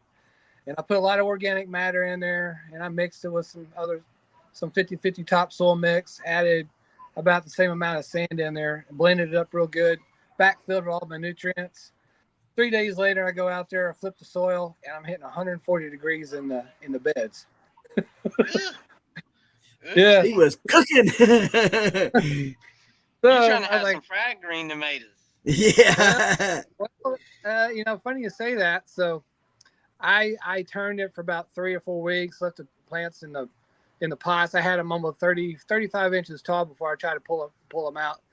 So the Jutras, the 7 to 11 pound tomato stock, I said, hey, the soil feel like it's cooled down. I even cut it some more, diluted the soil, got the temperature down. It was about 80 degrees. Still, I said, I think it'll be okay. Nope, I stuck them in there. They lasted 3 days. And then when the sun popped out, the soil heated back up again. And all of a sudden they dropped. And I was like, uh-oh, I think I got a problem. So I was like, well, maybe I'll just water, maybe it'll be fine. No, they actually disintegrated about 20 inches below the surface. So they ate the roots up, it ate the stalk up, and I had about 12 inches of plant on top. And so I pulled the RC trick. There's one of his episodes where you say, well, if you get lemons, you make lemonade. Well, Yep. Guess what? I took my lemons, I stuck them with a teaspoon of either Miracle Grow or Triple 20 fertilizer in a little water bottle, and all 4 plants that I cooked, I cut the tops off, took the bad part off, stuck them in that. 4 days, I had new roots. So I have saved all of those plants that I initially killed. they're in rehab right now, back in pots. I'll start them over again. Now, did you take my advice on what I told you to do with the beds and do that? Yeah. Yes, I actually did. I took some soil out day before yesterday after we had that chat about it. I said, you know what, RC's right. I was trying to I'm not going to dig this out. I worked too hard to put it in there. But you know what? I hate to say, when you're right, you're right. And so that's exactly what I've done. But I'm not going to put them back in the dirt until they get some height on them, because my philosophy is I want my plants to be tall so I have more root stock. Yep. That way, if there's any bloopers, I want to make sure it's got nice full roots before I try to do anything. So, right. But now that I look at it, look at doing this, because the plants are technically a lot older than they look, the stalks are a lot thicker. I'm just wondering, when they finally hit 30 inches again in those pots, if I won't have a stronger plant, and when I do get the first blooms on there, if I don't end up with bigger tomatoes, kind of how the what's the name up there in Washington State that grows the 18-pound tomato last year. If I want to say he doesn't do something similar to where he chops off the top, and then he reroots it and keeps getting it bigger and bigger and bigger to where he has a small plant, because rumor has it he didn't grow that 18 pounder on a really tall plant. He grew it on a real short plant. So I Yeah, don't know. I've kind of thought, is he not healing them up? He could be doing that too. I don't Is know. I he, don't. you know, is he not? Is he going and cutting the leaves off, letting them scab over, and then healing them up, and just heal them up, heal them up, heal them up, and then you got 40 inches underground of Yeah. root. You know what I mean, or whatever. I mean, whatever the case is, 30, 40 inches worth of and grow. I mean, because it's got to take a lot of root mass to grow that tomato. Oh, 100%. And something else when we were talking about the tomatoes, we were talking about the leaves doing weird things. Something I am trying is, uh, working with Giovanni and stuff. And, he was very gracious to share some extreme products with me for the plants for this growing season. Super great guy. And I'm really glad to him to, team up with me and help me out a good bit. But I want to try the cow carb, the foliar spray, and see if that doesn't help snap those leaves out of it. So I sprayed a little bit on it tonight, and I'll give it a couple of days and see if that doesn't fix those leaf issues. And if it does, I'll let you know. So if you're still having a problem, and maybe you've already tried that, I don't know if you tried it or not. No, I've not tried anything. All I know is they all look like that. They all looked like that. Now Right. they're slowly coming out of it. You know what I mean? Okay. But it's been very, very slow. And Yeah. it's just like, man, what in the world's wrong with y'all? Like, usually y'all's healthy, growing, happy, bushing out, and I can't keep up with you. And this year, you're just kind of like, man, I just don't want to grow. And it's like, it's not been that bad. It's been perfect tomato weather. Peppers are doing Well, the same thing. well, the other thing is what's weird is maybe it does have something to do with the thing. That plant before I put in the ground, it was 35 inches tall. I measured it. I posted on Instagram. Gorgeous plant. Now, it could also be the dirt, because where I planted this plant was in the same place I grew the 450 last year. And that plant was nice. And in the season, that plant had all kinds of funky issues going on. And I just wonder, and I haven't read up a cerium, but there's a tomato cerium that can get in your soil through, organic matter and what have you. And I need to double check and see if that is one of the symptoms for tomatoes. If it is, then I'll know not to plant tomatoes. Now you can still grow even with cerium. You can still grow other plants there, and it won't affect them. Right. So I need to do some reading up to find out. But I'm baffled right now, and it's. But if you're having the same problem, I know Junior said the exact same thing. So I'm like, okay, maybe it ain't just me. Maybe I'm not the doofus here. Maybe Right. it's nature toying with me and make me think I'm all jacked up. Right. So Michael's got a question here. He says, he's grown giant pumpkins, watermelons. He said, is there any secrets or techniques that you do differently when you're growing the giant butternut, plant size, feedings, etc.? Honestly, I have to tell you that I treated that butternut, and I think I said this to you on the show last time when we went through the butternut squash. I treat the squash just like a pumpkin, and I fed it just as much water as I do a pumpkin. Trimming it, that plant is super aggressive. I don't know. Michael, I have my seeds. I don't know if you can ask him that, if he has my seed stock. But if he does, it's a very aggressive plant, super aggressive. So, well, he'll hear it here. So, he heard exactly what you said. So he'll be able to respond whether he's got your seeds or not. But I know me and Jason were just talking. Yeah, he's got your seeds. So I know me and Jason was talking, and we're both going to be growing it. So it's the gloves are off. The gloves are off. We're coming after you, dude. That's all right. I got.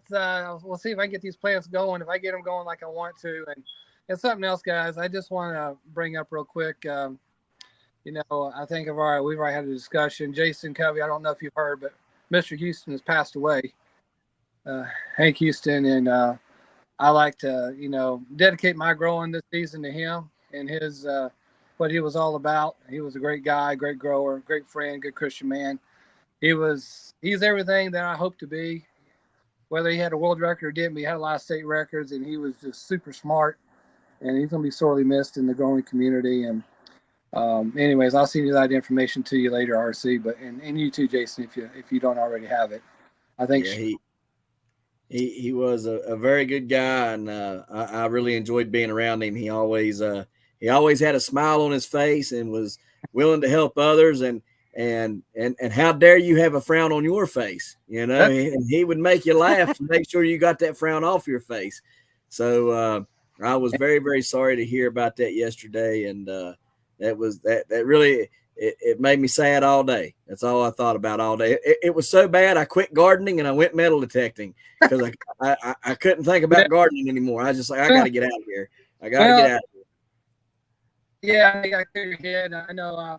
I talked to another good close friend of his today, and Hank and I were on the tomato challenge on the Big Pumpkin.com for the tomato challenge, and his close friend has teamed up with me and another guy from Canada challenge. So he's gonna take his spot. He was still in the same category, and of course, we checked with the committee to make sure that we don't want nobody to think we did anything unfair or anything like that. Make sure that everybody's categorized. You have a grower and I think C or something like that. And so Right. I think I was in B and the other guy's C category. So either way, we're going to grow in his name, and our name is going to be, I think we named it Hank Potatoes Guardians. So he's going to be watching this season, and I'm going to hope I do something nice to scout for him. But anyways, I'm just wanted to put that out there for anybody that hasn't heard about it. And I really had a lot of respect for that. Anyway, sorry. He was a good guy, very good guy. But so anyway, oh yeah, RC, I also got your peppers out there too. Again, one peppers. I got 2 of your plants out there.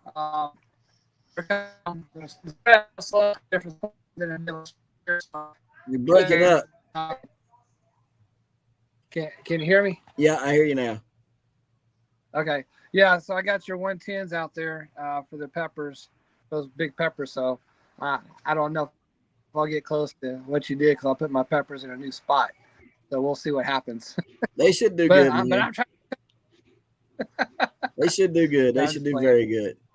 So yeah. my peppers are only this tall. The plants. Oh, really? No, yeah. Mine were on the ground. They were about 30 inches tall. And I I got a way late start on everything. Yeah. Tomatoes and peppers I did fine on. Everything else is where I got screwed up on. So, this season has been one of those weird seasons, and maybe it's a magnetic pull. I don't know.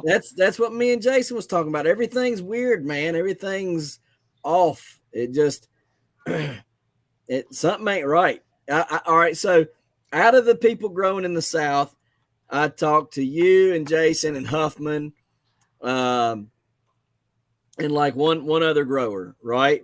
And all of us are having these weird little things with, and it's just like, what in the world's going on with our plants, or what's going on with this? Something ain't right. And then I hear stories of you guys talk to other people and y'all tell me stuff, and I'm like, well, see, it's not just us, it's all across America. There's all kinds of weird little phenomena and problems going on. So I mean, it really only makes sense that it's got to be something to do with the solar flares. I mean, I don't know. What do you guys think? With that, and then we've had that what was it, the solar eclipse? Yeah. We've had a lot of solar and the Aurora Borealis. Yeah. There's we got a lot of stuff going on in outer space. And I think in my personal opinion, I don't know what you think, Jason, but I wouldn't put it past it to be affecting the plants. There's a good possibility. I mean, you got the pole, the pole that's supposedly shifting and moving, but And then you got, I think, solar flare just happened. I don't know, a little while ago, and then you just had another one here recently. So, Yep. I mean, so we don't know how many is actually, I don't know how many has actually done happen. Two that I know of. Haven't really looked hard at it, but you figure that's what's causing, the last two aurora borealis, and then you got, then you had the eclipse and stuff this year. So, And yeah, they say that we're going to have more of those aurora borealis this summer, because there's more of these storms supposed to be coming. So I mean, well, it could do a lot of different things. they say that because of the way that the pole is like shifting or whatever, um, it can expose us a little bit more. Like that, I guess. I can't remember. I don't know how exactly they explain it, but it's as the pole shifts or something like that. It opens the atmosphere's weak spot, and you're Now, tell me exposed more something. to it. How does the pole shift on a flat Earth? Hey, I mean, as long as we've been around, I mean, I'm just waiting for the person to walk to the ends of the earth and you know Right? Fall off and the fall edge. off, but they Uh, always seem to come back. So right? I mean, all right. So here's something. So somebody sent me this thing about conspiracy theory. All right. So listen. It's about solar energy. Okay. And they believe that they don't believe, but they have a theory that the solar energy stuff is what may be causing some of the problems. So let me read this to you. Over 50% of the solar energy heat coming in contact with solar panels are reflected upward. They have shown pictures from satellites showing that the heat signatures from outer space that produce massive heat outputs directed upward. A guy pointed out that you can find a map showing the position of all these existing installations. The government dictates where they're built, and they do the wind farms as well, right? The theory is that they strategically position them along offshore hydrogenation platforms, which is being used to manipulate the jet streams by thermal inclines and crosswinds being distributed. It says that the device placed in the ocean disrupts ocean currents, which dictate the La Nina El Nino phenomenon. Thermal rises from the solar farms affect the jet stream, as do the windmills that deflect the crosswinds and redirect it. So I guess there were pictures of the Western solar farms showing thermal output taken from space stations and satellites online. And I guess now you can't find them. But anyways, it was showing this stuff on a solar map, and the wind and the offshore installations, all of it combined, and what it was doing. And so now they took it down. Anyhow, with hearing that, right, because this was just sent to me a couple days ago. Somebody asked me what I thought about it, because they're a giant grower and stuff, and they're having some weird stuff going on too.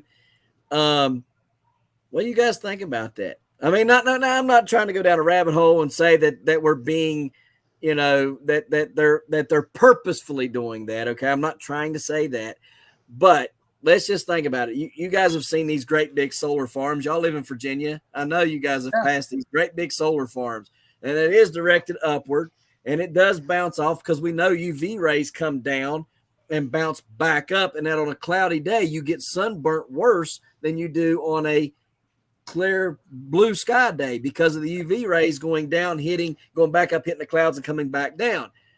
So let's say that it wasn't strategically placed on purpose. Let's just say that where they're at, these windmills and these solar panels and stuff are all causing problems for us, whether it's intentional or not. What do you guys think about that? Do you think that could be affecting plants and stuff? Because it's becoming more and more and more, we know. Well, RC, I was just sitting there thinking, I know I've been through West Virginia, and I don't know if you have them up there, but I know one part on some of those mountain ridges in West Virginia, I see nothing but big windmills, and I was like, and where I live at, I don't get a lot of rain, so I'm wondering if the windmills up on the ridge is blowing all the clouds away from me, where I don't get any rain. Right, right. It makes you think weird stuff, right? And it very well could be. I mean, we don't know. We wouldn't know, right? But yeah, I mean, it could be. I don't know. I mean, but the more but you look at the deserts, because they're putting a lot of solar panels out in deserts. If you go out to Texas and Arizona, places where it barely rains, they barely get any clouds, they Right, put up gobs and gobs of these solar panels out there. And and then the wind farms, you have those up north, up in Canada, stuff like that. You go farther north, they put a lot of those out there where there is a lot of wind. right. And I know that over, where is it? Is it Greenland? I don't know. I forgot which country it was, but maybe it was New Zealand. But anyways, one of those countries are almost 100% green. They've got 100% green, which means either they're off of some kind of a water generation power that Right. are built by the way, probably pretty safe. But then they have a lot of those turbines out there for the wind offshore. But they've got in their country, I think they're at 85 or 90% without any kind of fossil fuels, which is super cool. But Right. what kind of impact does that have? Who really knows? Right, right, exactly. So, what do you think, Jason? Do you think it could? Do you think there's enough probability there for it to maybe be a possibility? I mean, I guess you could kind of.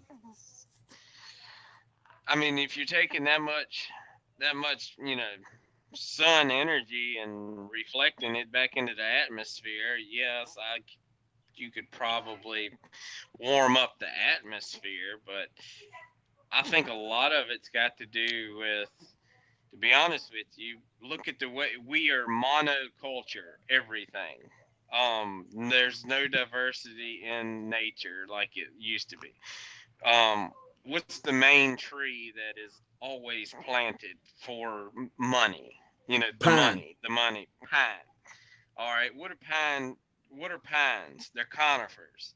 Yep. Yep. Okay, so when pine tags fall, when was the last time you seen a pine tag rot? They just collect and just pile up. Like, okay, so if you go out there and you put on 3 sweaters in the middle of summertime, I mean, it's the ground is the same way. Those pine Right. trees are nothing but insulation.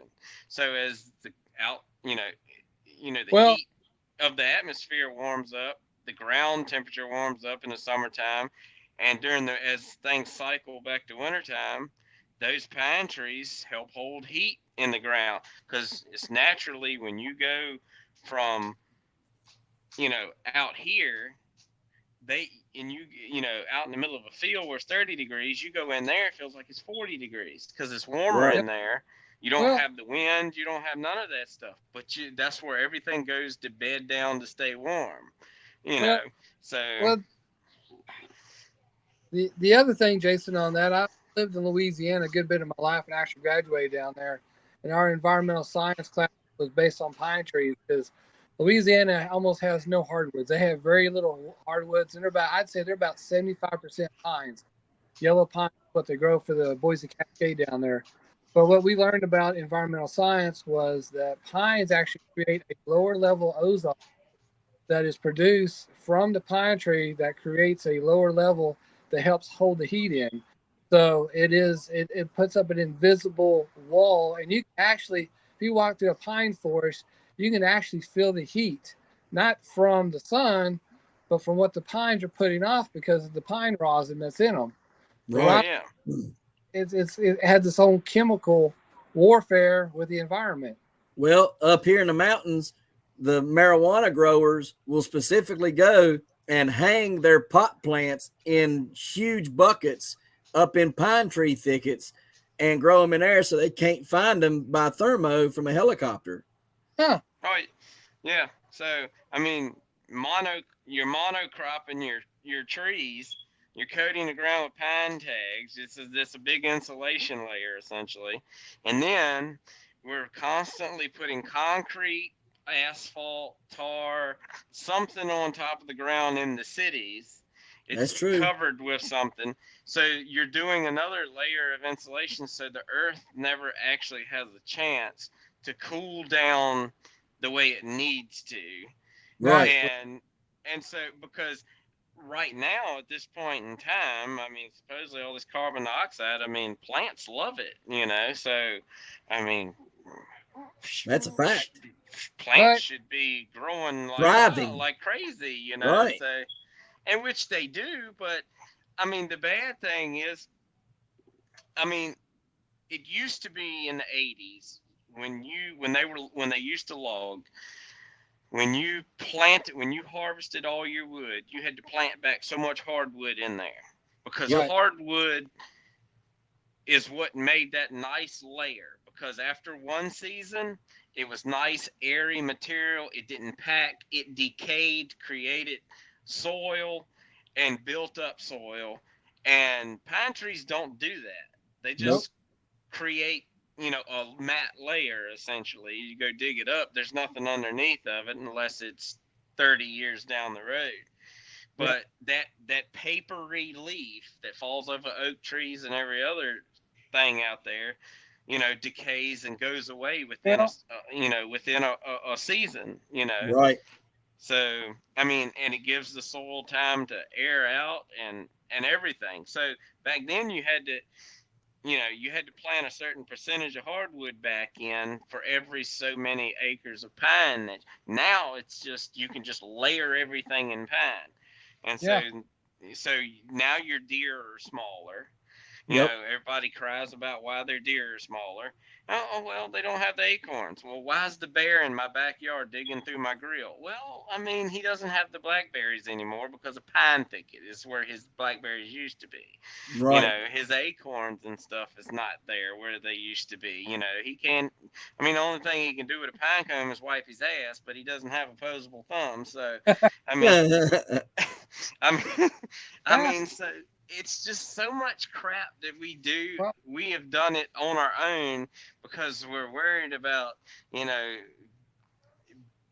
I mean, we need to worry about being clean and keeping the earth clean and not polluted. But Right. I think the thing with the climate thing deal and all of that stuff is just another way for somebody to make more money. Yep.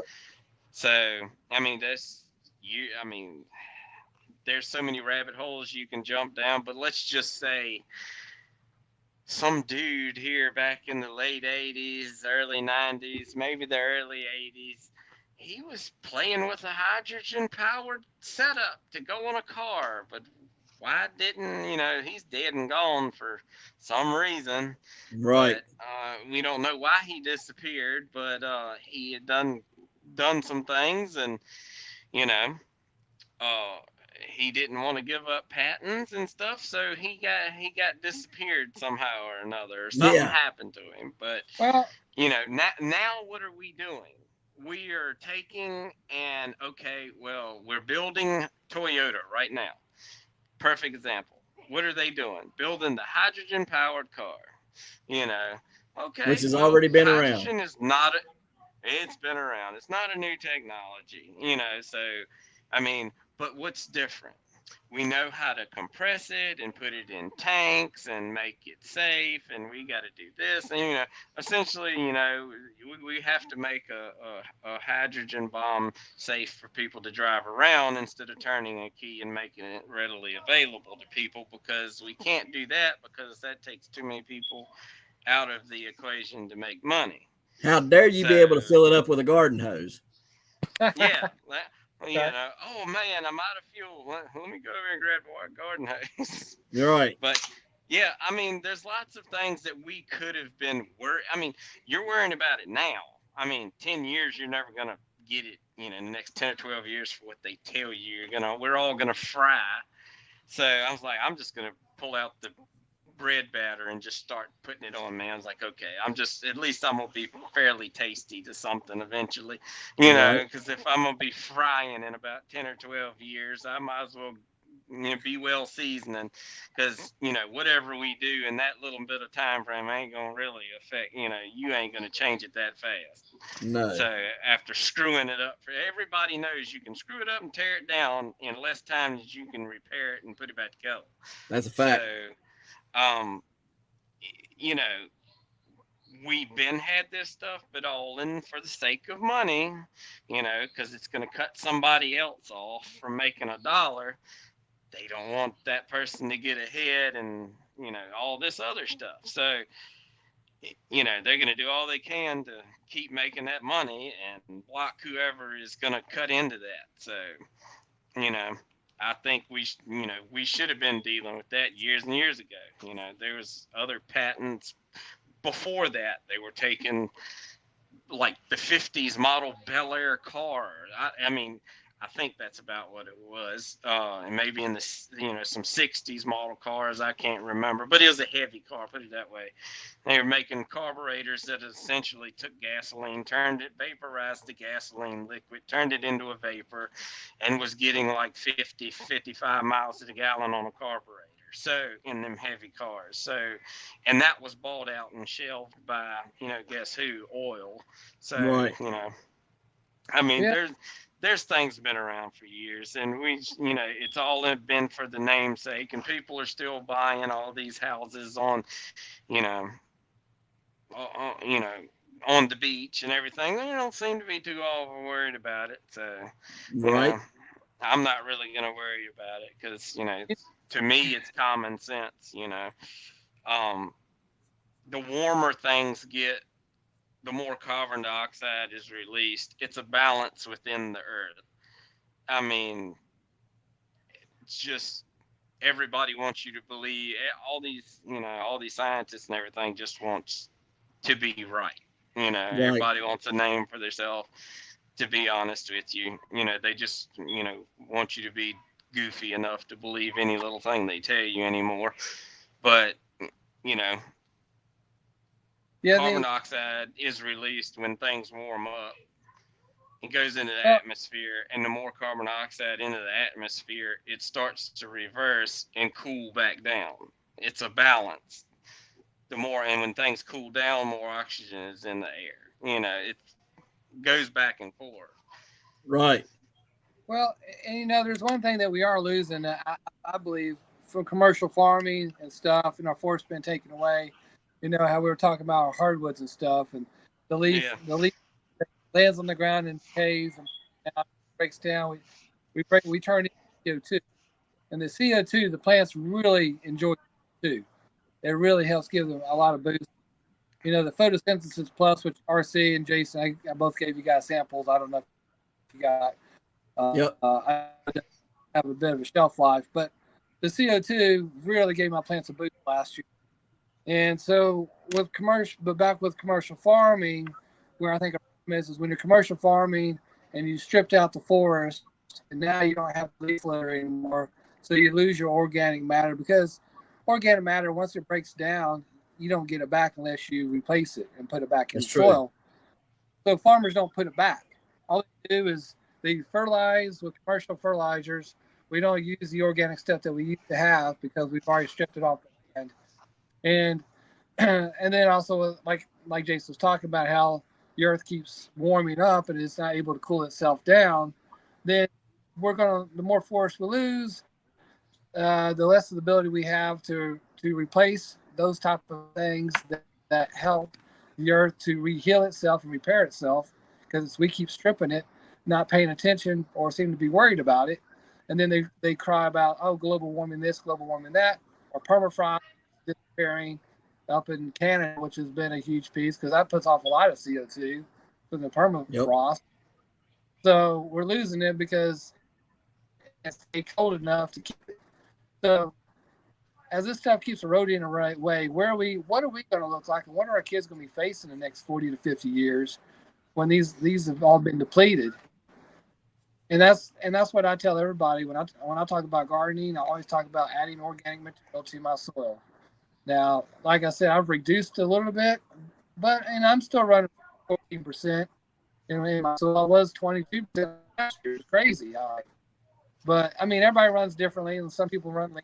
But I think it is a perfect balance, and we need to somehow try to add it back to our crops. How?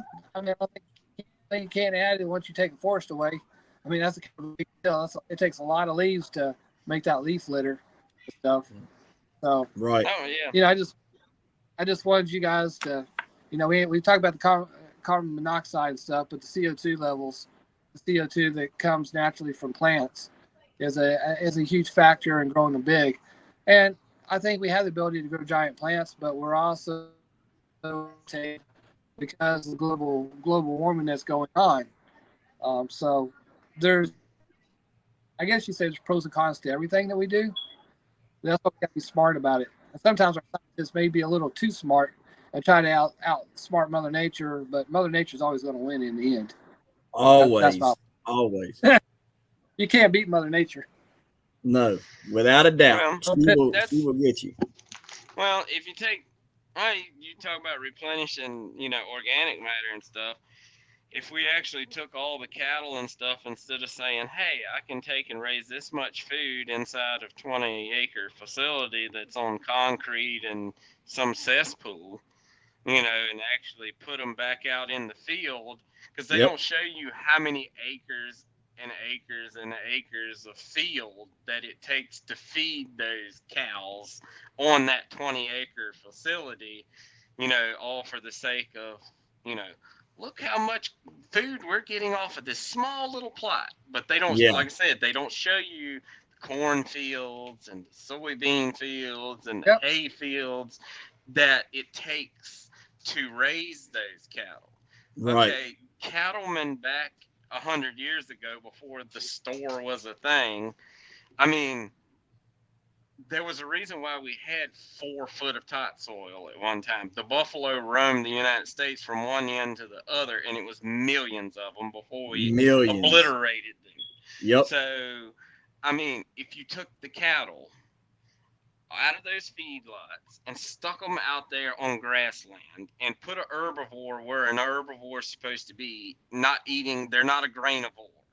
Right. I mean, that's equivalent to me eating beans every single day. I mean, like, my guts would be so horrible. That cannot be a pleasant thing. Just eating beans every single day. Grain is extremely hard. Herbivores were put on this earth so that there's a reason why a cow and a horse is a horrible digester of food. Its system is made just so that it takes in enough nutrient out of what it eats to keep its weight, maintain its body, and all of this stuff, and excrete the rest of it out the back end as organic matter that is partially digested for the organisms to finish breaking down, which then makes topsoil. Right. So, and they're ruminants, like the goats and stuff, goats, cows, horses, they're ruminants.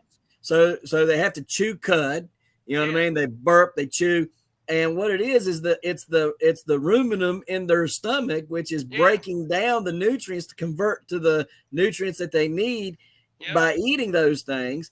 And then, like you said, they poop it out the back end. I mean, every time you ever see horse crap or anything, what does it look like whenever it starts to decay? Looks like the hay that it ate. Yeah, it looks about like what it ate. Yeah. It wasn't far off from it. Right. But so I mean, if you put those things back, I mean, they were migratory. So when it got cold, they moved. When it got hot, they moved. They moved around, and that's what built all of this soil over the years. I mean, and it depends on what you believe, whether you believe, it's billions of years old and there's dinosaurs before us and all of this stuff. But,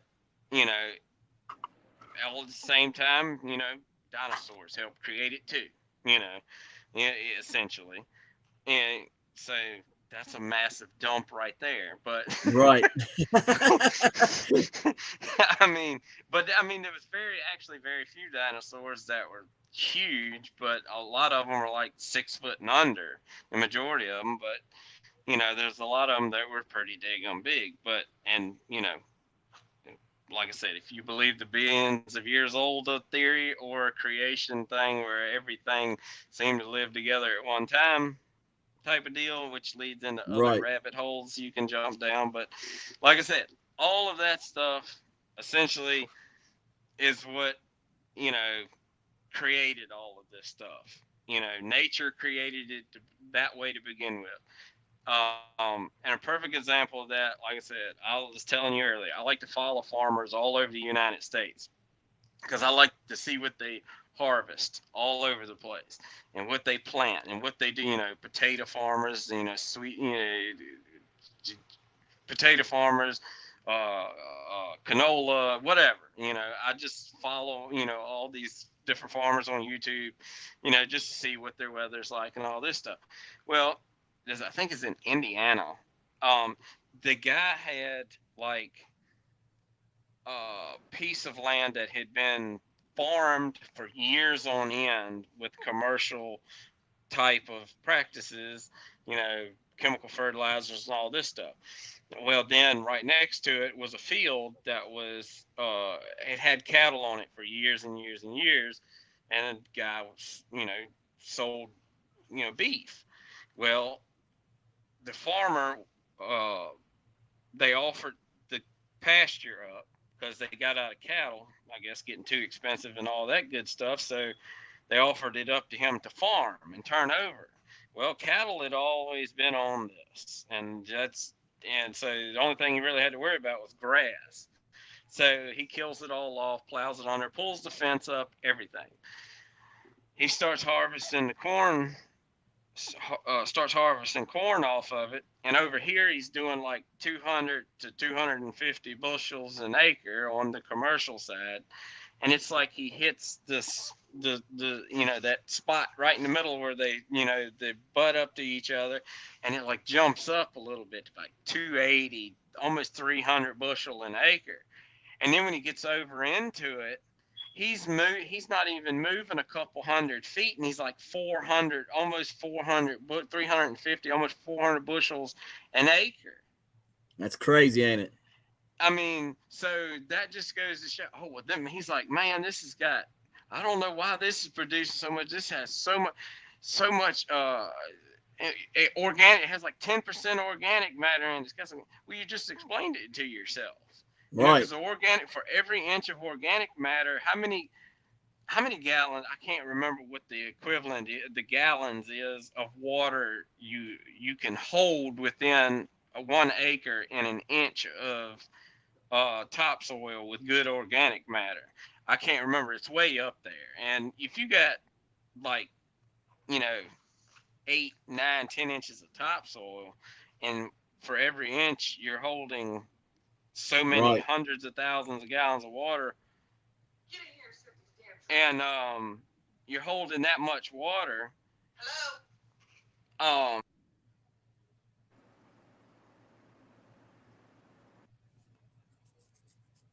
And I think my pants might be getting hit with some pretty heavy rain Ooh. outside. Oh no. Yeah. hold on 1 second. I'll be right back. Yeah, go ahead, man. Yeah. So what all you got planted, Jason? I talked about the Travis pumpkin, the RC pumpkin. Right. I had the Citrus 7 something tomato. I'm going to have 4 plants out eventually. And then I have the field pumpkin, the roof rough field pumpkin, the 147, the green pumpkin. Green squash. Right. And then the 268 Wells watermelon. I really like that one.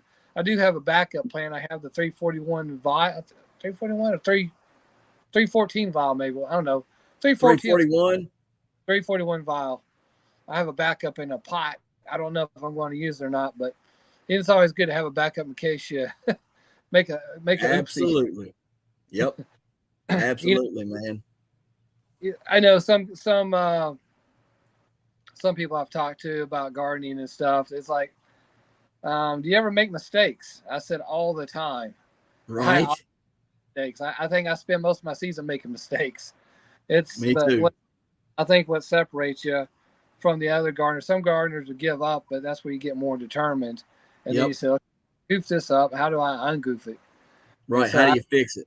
Yeah, because I know the tomato plants. I had a bunch of my seeds that I started, and a lot of the folks at work wanted them and stuff. And one guy, he said, "Oh yeah, my wife wants to grow your tomato seeds from your giant stuff." I said, "Okay, cool."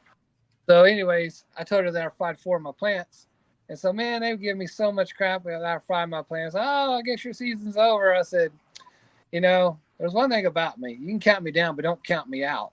Right. So then when I told him I fixed them, I said, "You've got to be kidding me." I said, "See, that's what separates me from you, because you would have taken it and tossed it out and said, 'Oh well, I'm done.'" Yep. But us crazy gardeners out there, we figure out how to resuscitate them. Yep. How to resuscitate them, how to move forward, man. Because in this, there is no going back. There ain't no backwards. You got to move forward. That's right. And I know you've talked about how you've had to splice vines where you blew a vine and you spliced one back in and you was able to keep it hooked up. I mean, that's pretty intense, and that you had the wealth of knowledge to be able to fix that. Took a tertiary and grafted a tertiary vine into a pumpkin just to keep it growing. That's insane. And everybody, oh, that won't work. And, this, that. And I had one guy write me and said, I wrote Ron Wallace and asked him why you would do that. What do you mean? Why? I said why I would. I told you why I done it. Because like a dingleberry, I burnt my main vine that was hooked to the pumpkin plant with plastic, like I didn't mean to, and I burnt it. So, I mean, I had to figure out how to keep it alive or I was going to lose the pumpkin. Like I had nothing to lose at that point. You know what I mean? You take, like you said, RC, you take lemon and turn it into lemonade. And so you added sugar and water to it and whammo, you fixed it. Right.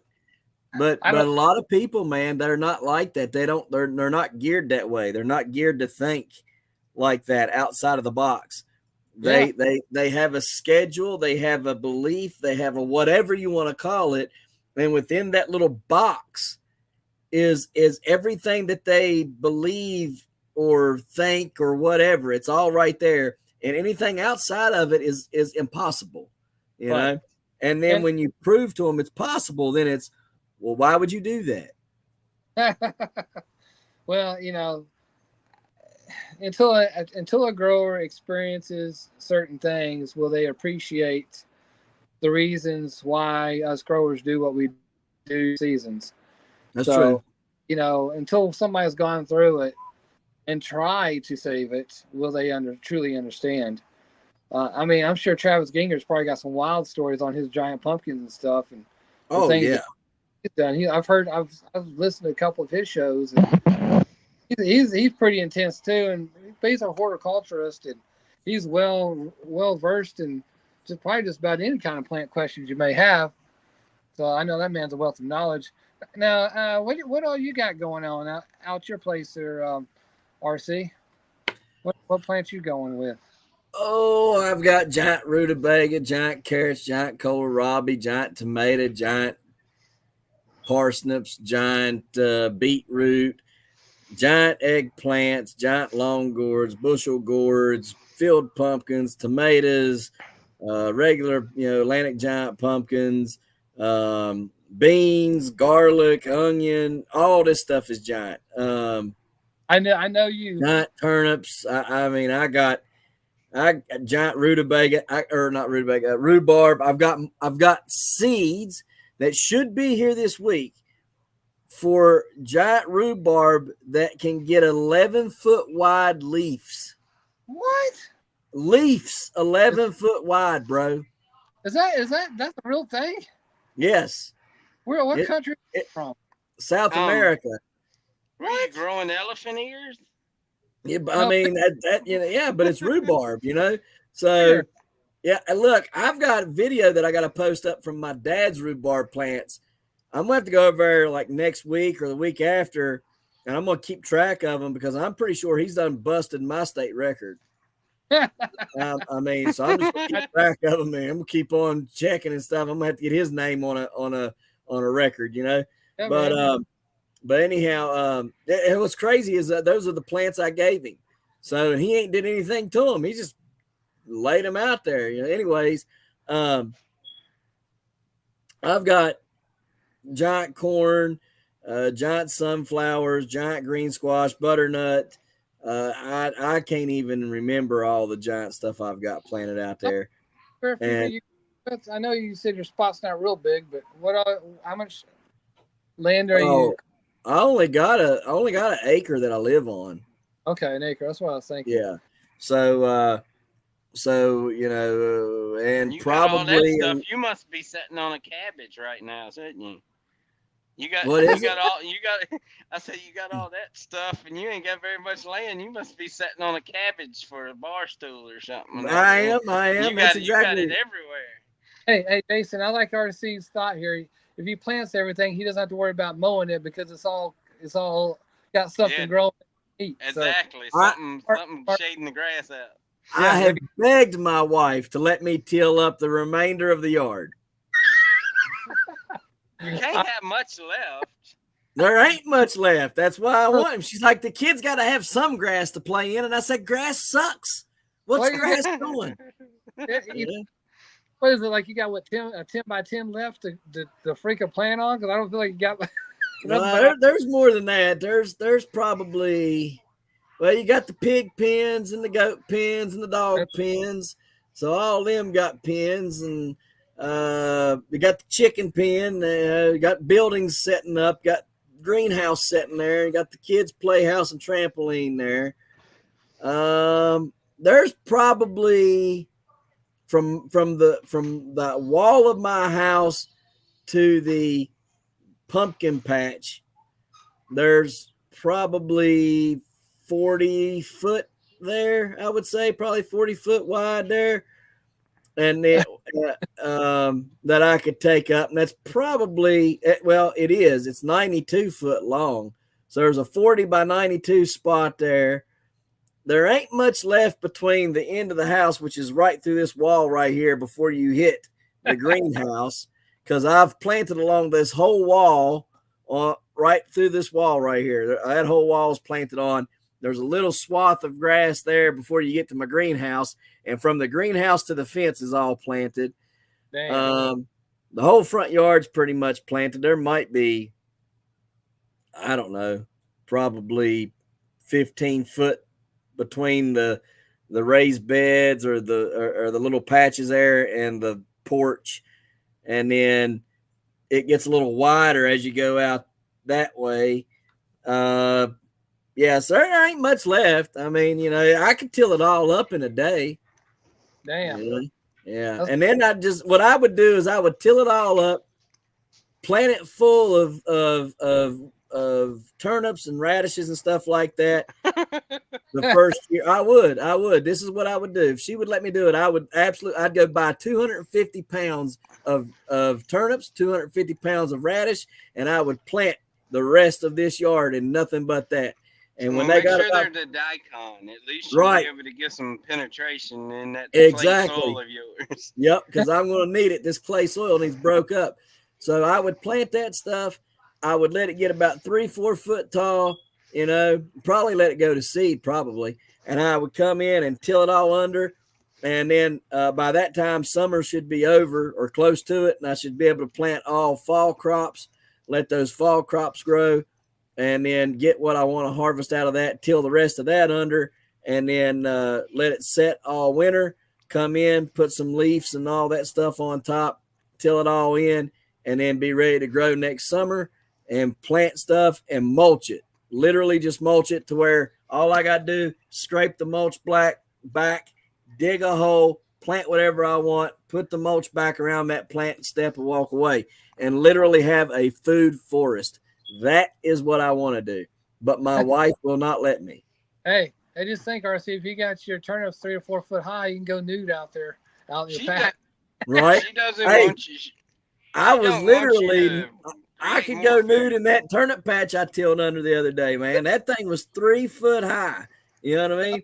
Well, some places it was higher, but the lowest spots was 3 foot. Man, yeah, I could be out there and the kids would never know where I was. If I needed to go hide, I just went and crawled up along the fence line and buried myself in turnips and would just lay there and look at the daggone clouds and stuff.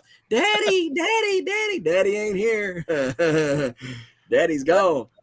Yeah, you could she don't want you to plant no more because she don't want to put nothing else away. She's tired of messing with Ziploc bags and cans, and she got enough of that.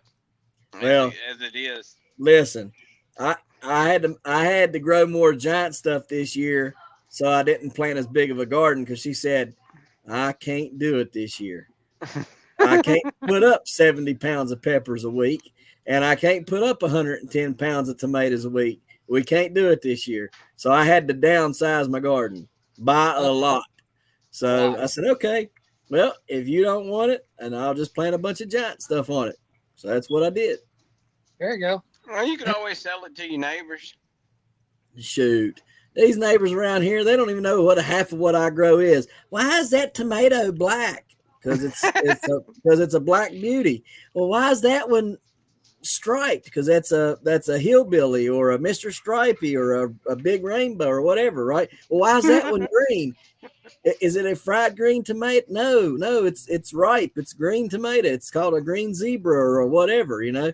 Like I grow some weird stuff, but it tastes good. It's all heirloom stuff, but you can't get these people around here if it ain't a big whopper or a park or a some kind of lifter. Yeah, mortgage lifter or something like that. They're like, well, what is it? And they turn their nose up at it. And then when you give them a bite of it, they're like, oh, that's really good. Well, yeah. Yeah. What do they call them? They look like you know how you get the Black Beauty eggplant or whatever. Yeah. And they're nice, big, round. Well, they got the ones now that are like, what are they?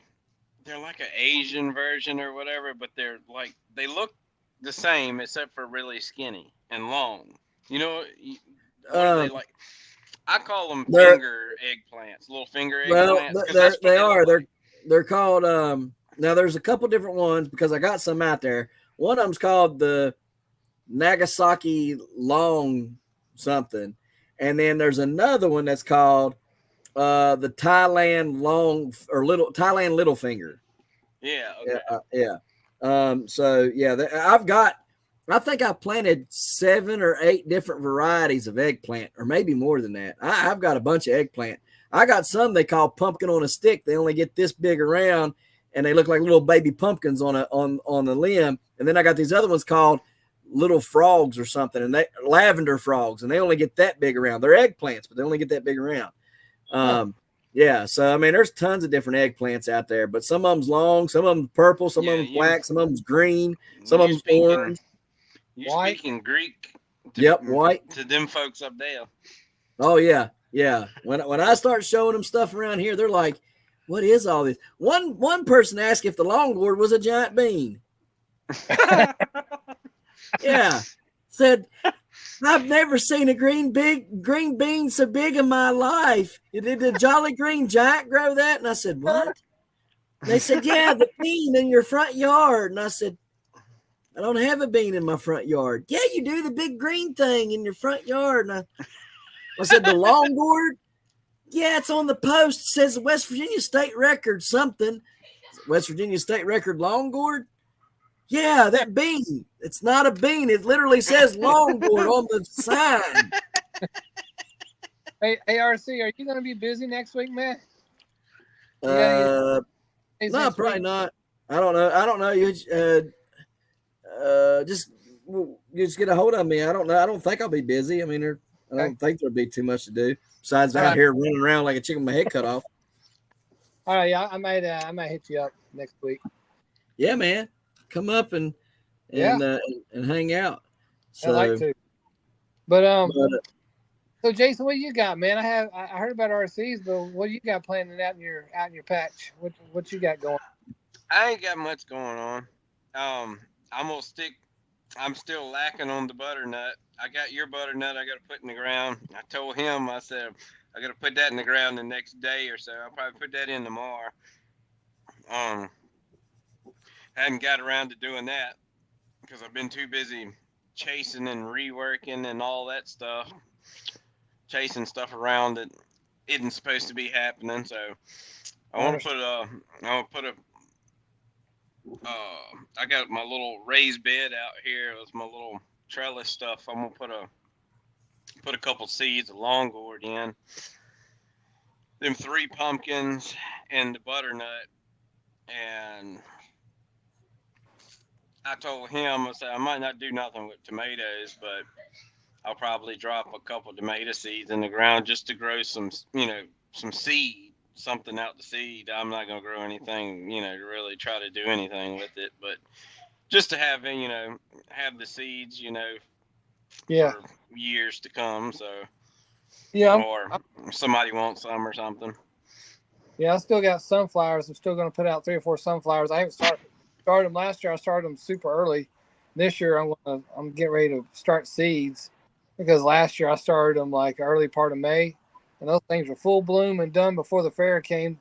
So I had a bunch of ugly stalks sticking up. So I was like, this year I'm not going. This year I'm actually going to make it look Hold pretty. off. Yep, gotta hold off on them. Yeah, have you started planting your sunflowers yet or not yet? I just started. I planted them all. Well, not all of them, but the majority of them I planted Thursday, Friday, I think. So they all should be coming up, huh? They're just seeds right now? Yeah, just seeds. Yep. Yep. Yeah, I'm probably going to get mine going. I don't know, maybe tomorrow or the next day, but I'm definitely going to get them in by the weekend. Get them. I'm not going to do a lot of them because I don't have a lot of space because my pumpkins will take up a lot of real estate. And I just went online last night and ordered a bunch of frames so I could put all my shade cloth on them because I don't know if you shade all your plants or not, or at least all your pumpkins. The ones that are heat sensitive and green squash. But because I'm a little farther south than you, I don't think I'm going to need it because of the heat. Right. And I think we're in for a hot summer. Actually, you live north of me. Oh, really? Yeah. Oh. Yeah, I'm further south than you. You're in let me see here. Hang on a minute. Amosville. Yeah. Amosville. Is that anywhere near like Winchester or anything? Yeah. Well, it's south of Winchester. Winchester's north of me. Okay. Like if I live in Winchester, I'd probably be okay because it is quite a bit cooler up in Winchester. Well, when you start. Were you like between Culpeper and Winchester, like? Yeah. Oh yeah.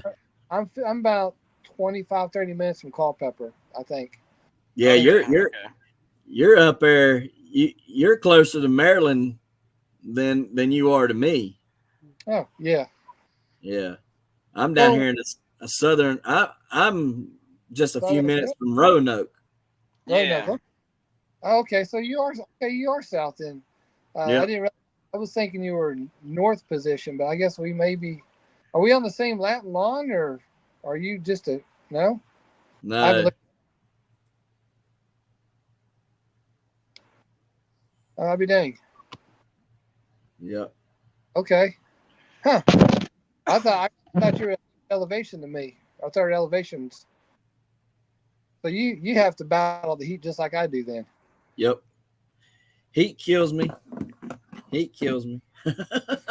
Yeah, I don't. Yeah, I tell you what, those plants look bad, man. When I see those leaves drooping, I'm like, oh God, it's gonna die. I get freaked out when Well, that's what I was telling him. My 665 and 1009, they're up. They're doing good. Ain't no problem. I ain't shaded them not one bit. I transplanted them and walked away, and they're just, But the 1501, the 2271, the 1845, they're all choking right now. Like I don't know what's going on with them. So now they're all covered up. I know. I put my patch out there, and in between the trees, everybody's like, "Why are you putting them out there in the trees? The trees gonna draw all this." No, you take and run about a 16-inch shank all the way around it and cut all the roots off. You ain't gotta worry about that, and you ain't gotta worry about pulling nothing. But the way that I got the patch is oriented, in the morning time, all the sun hits the patch about 12 noon. is where it gets about the main about 11:30 to 12 gets its main sun, and then after that 1 o'clock it starts shading out because then I got trees on both sides, and there's like this, I've got like the one end, and all of the sun that faces, all of that one end faces the east. So as it's coming over, I get sun from morning all the way up till about noontime, and then it starts to shade out. So I mean, it's actually a good spot, for pumpkins. It seemed to have loved it there. So I had them Right. out in a full sunspot, and you know how that goes. The drama queens. So Yep. Oh, absolutely. um, see, I had another question. I'm trying to think what it was now, but yeah, I do get worried about the heat. Oh, I know what it was. I was talking to Chris Brown. I talked to Chris the other day. See how he was doing, and he's getting his stuff rolling. And I said, man, you being as far north as you are up there, do you ever have problems with the plants coming, drooping on you? He says, oh man, he said you'd be surprised. He says we're a lot cooler than you guys, but he says, man, 70-degree temperatures with the full sun out there. You think the daggum plants are about to drop dead too at 70 degrees. He Mm-hmm. said he says it's crazy. He says you wouldn't think at 70 degrees they would be drooping, but they do. They droop up here too. I said, and he says if you have a lot of nitrogen in your leaf, he says that nitrogen is what draws them down. So it's better to run your nitrogen a little bit lower so the leaves don't droop. There's the problem. Yeah, There's my problem. yep, It ain't a bug problem. yep, It's the freaking nitrogen. yep, well, you yep. you ain't got. You would think you'd Oh, have bloat though if you got a lot of nitrogen in the leaf though. but these are baby plants. They don't have Yeah, enough but leaves to you'd get up. think you'd bloat them though. Even your first leaf, I've seen them bloat though on your first, second Really? leaf. Yes, I've seen bloat in a first, second true leaf in the true All I leaves. know is they got hit with a whole lot of azos, and I dumped a bunch of urea in the hole too. Woo! I never had. Well, you Good got to think Lord. about urea. Urea off gases though, so you're not getting all of it. Well, if That's you got true. how much organic matter do you got? That one is 10% where those are at. Well, along the fence line where they're at, that's 10%. You get 5 foot away from there and up, and it jumps from 10% to 22, 20, 21%. Well, either way, that's a lot of organic matter, so you might be keeping a lot of nitrogen there. Yeah, I feel like, I mean, when Chris said that, I said, well, good. I know I didn't have nitrogen. Well, seaweed and fish fertilizer does have nitrogen, so I guess I did. But I'm trying to watch my nitrogen intake because the one experience I had my pumpkins one time in Maryland is they grew 7 foot straight in the air. They went like they were 7 foot. They were over. I could crawl under them, and the stupid vine. This is like a big old flagpole up there. They were 3 inches in diameter. I was like, you son of a guns. Man, I'd put the little stakes down to try to get them down. They would just spring them up. They go flying out of the soil. I'm That's like, funny. You have to use anchor poles to put them down, guide wire. yeah, man. God is my witness. I wish I still had those pictures to show you. You Well, wouldn't. I never I had that happen. I do know one thing this year that I've seen that 1256 is growing straight as an arrow. I I have always had a plant try to Veer off. veer. Yeah. Yeah, and this is no lie. That 1256 night, it comes. I Because when I planted those plants, I always plant them on like a 45-degree angle. It Yep. That's helps how I them lay plant them. down. Yep. So it helps them lay down. But still, they still want to try to go up or this way or that way. Yep. When I put that fabric down, that's the only thing I can think is why that plant is laying on the ground so flat. That sucker is flat against the ground and it's growing straight as an arrow right across that fabric. That's crazy. Huh. That's the only thing that I have changed. And the only reason why I think that it's growing like that is because that fabric is drawing the heat and it's keeping the plant flexible Right. longer. Right. And it just laid down pretty as you please. And how usually you see a zigzag in the vine. Right. It's not really a zigzag in that vine. It's like almost straight. It just Huh. it's weird. I don't even. So the only thing I can figure is it's that weed fabric. It's not all over the place and going crazy, but Right. that's the first year me planting it, so planting in fabric. So we'll see how it goes. Now, I mean, I got the other two. I'm gonna see how they. Now your 1009, it comes straight up. I don't even have to turn it. Its first true leaf is already facing the opposite direction that I needed to go across the fabric. There you So go. it's good to go. It come up the right way. Now that 843 or 849, whatever it is, I can't remember, but that one, it come up. The true leaf is facing the direction that I wanted to run. So somehow or another, I gotta Turn it around. flip it around. That's the only bad thing about planting them in the ground like that. Yep. You got to Well, dig them up and turn them. That's the only sucky part. I got a question for you guys. Have you, either one of you guys, I know I did in my butternut squash and done with watermelons, but I haven't tried with pumpkins. Have you guys ever tried to grow your pumpkins across leaf compost or grass clippings and use that as your bedding and let the vines creep over the top of that? I did in 2020, but they were not. They were Atlantic Giant seeds, but they were store bought. And that, let me tell you something. I started collecting my grass clippings and piling them along the outside edge where I had the main vine running. Sure. And it rooted down in through the grass clippings and took off. And that main vine went from being that big around to that big around in those grass clippings. It didn't go back. It didn't go back to the stump. It just started wherever they hit the grass clippings and got fat and went on. It was huge. Yeah.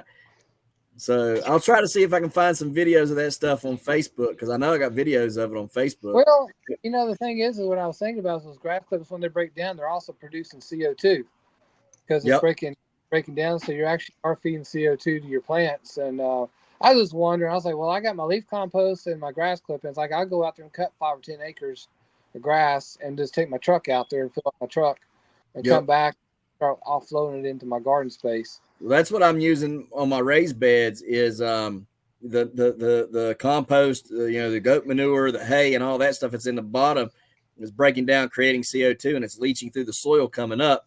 And so I'm going to take one and I'm going to put CO2 in the bottom of it and pump CO2 through it and see if it don't off gas up through there and make more. That way, when the canopies of all these tomato plants are full, it'll kind of hold and hover, the CO2 there. And then the other one, I'm just going to do the same exact thing, but I'm not going to put CO2 in it. I'm just going to let it break down, and let nature and natural CO2 leach through and see what happens. Yeah, that's what I put around all the pepper plants and my tomato plants, because I actually took I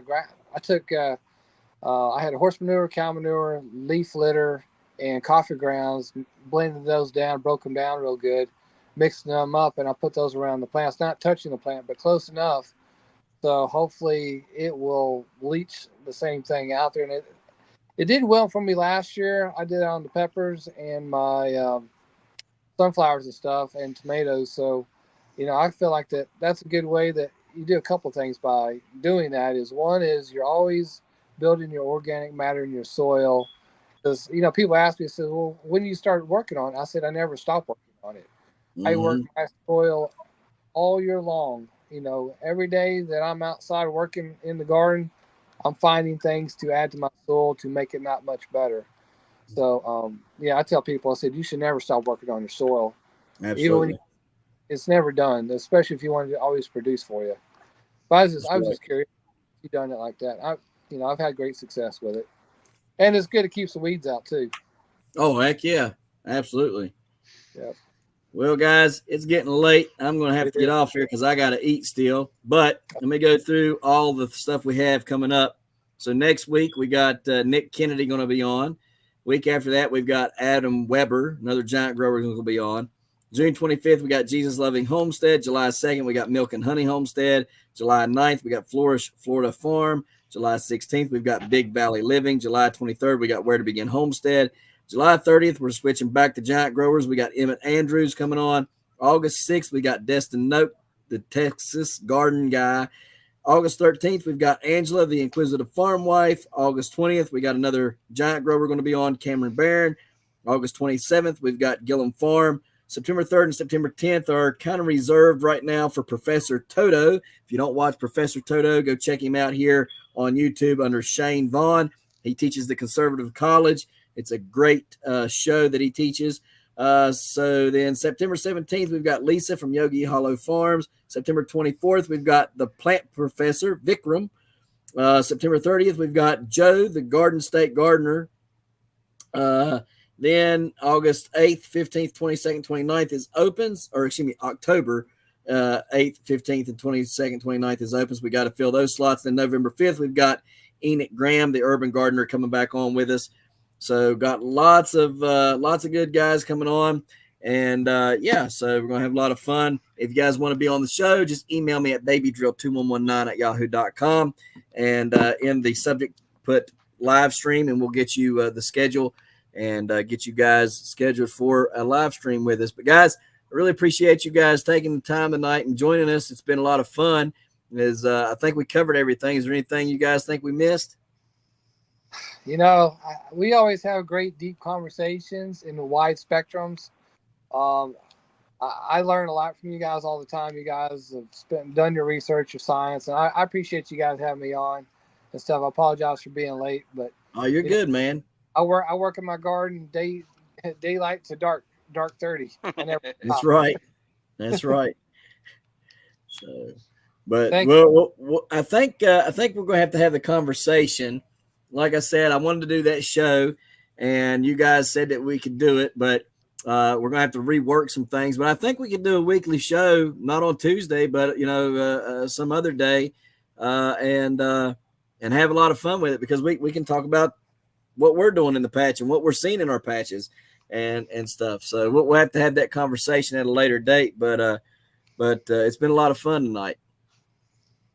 Thank you, Art. I think you got about 50 foot of garden rows to plant here in about the next 55 minutes. Yeah, I do. Just don't do it without any lights. Yeah, no, I got to have the light, man. I got to have the light. Doing it without light is not a good thing. I learned that the other night. You get zigzags and stuff, man. It looks horrible when you go out the next day. Looks like a drunk man. It looked like Otis off of Andy Griffith went walking in. Andy, I plant sunflowers. I mean, you could practice the slalom in the summertime before you go skiing in the wintertime. So you have to practice. Yeah, there you go. Between your sunflowers. That's right. All right, dude. All right, y'all. Well, I'm going to get out of here. Thank you guys again for joining us. Thank you now. Later. All right. See y'all.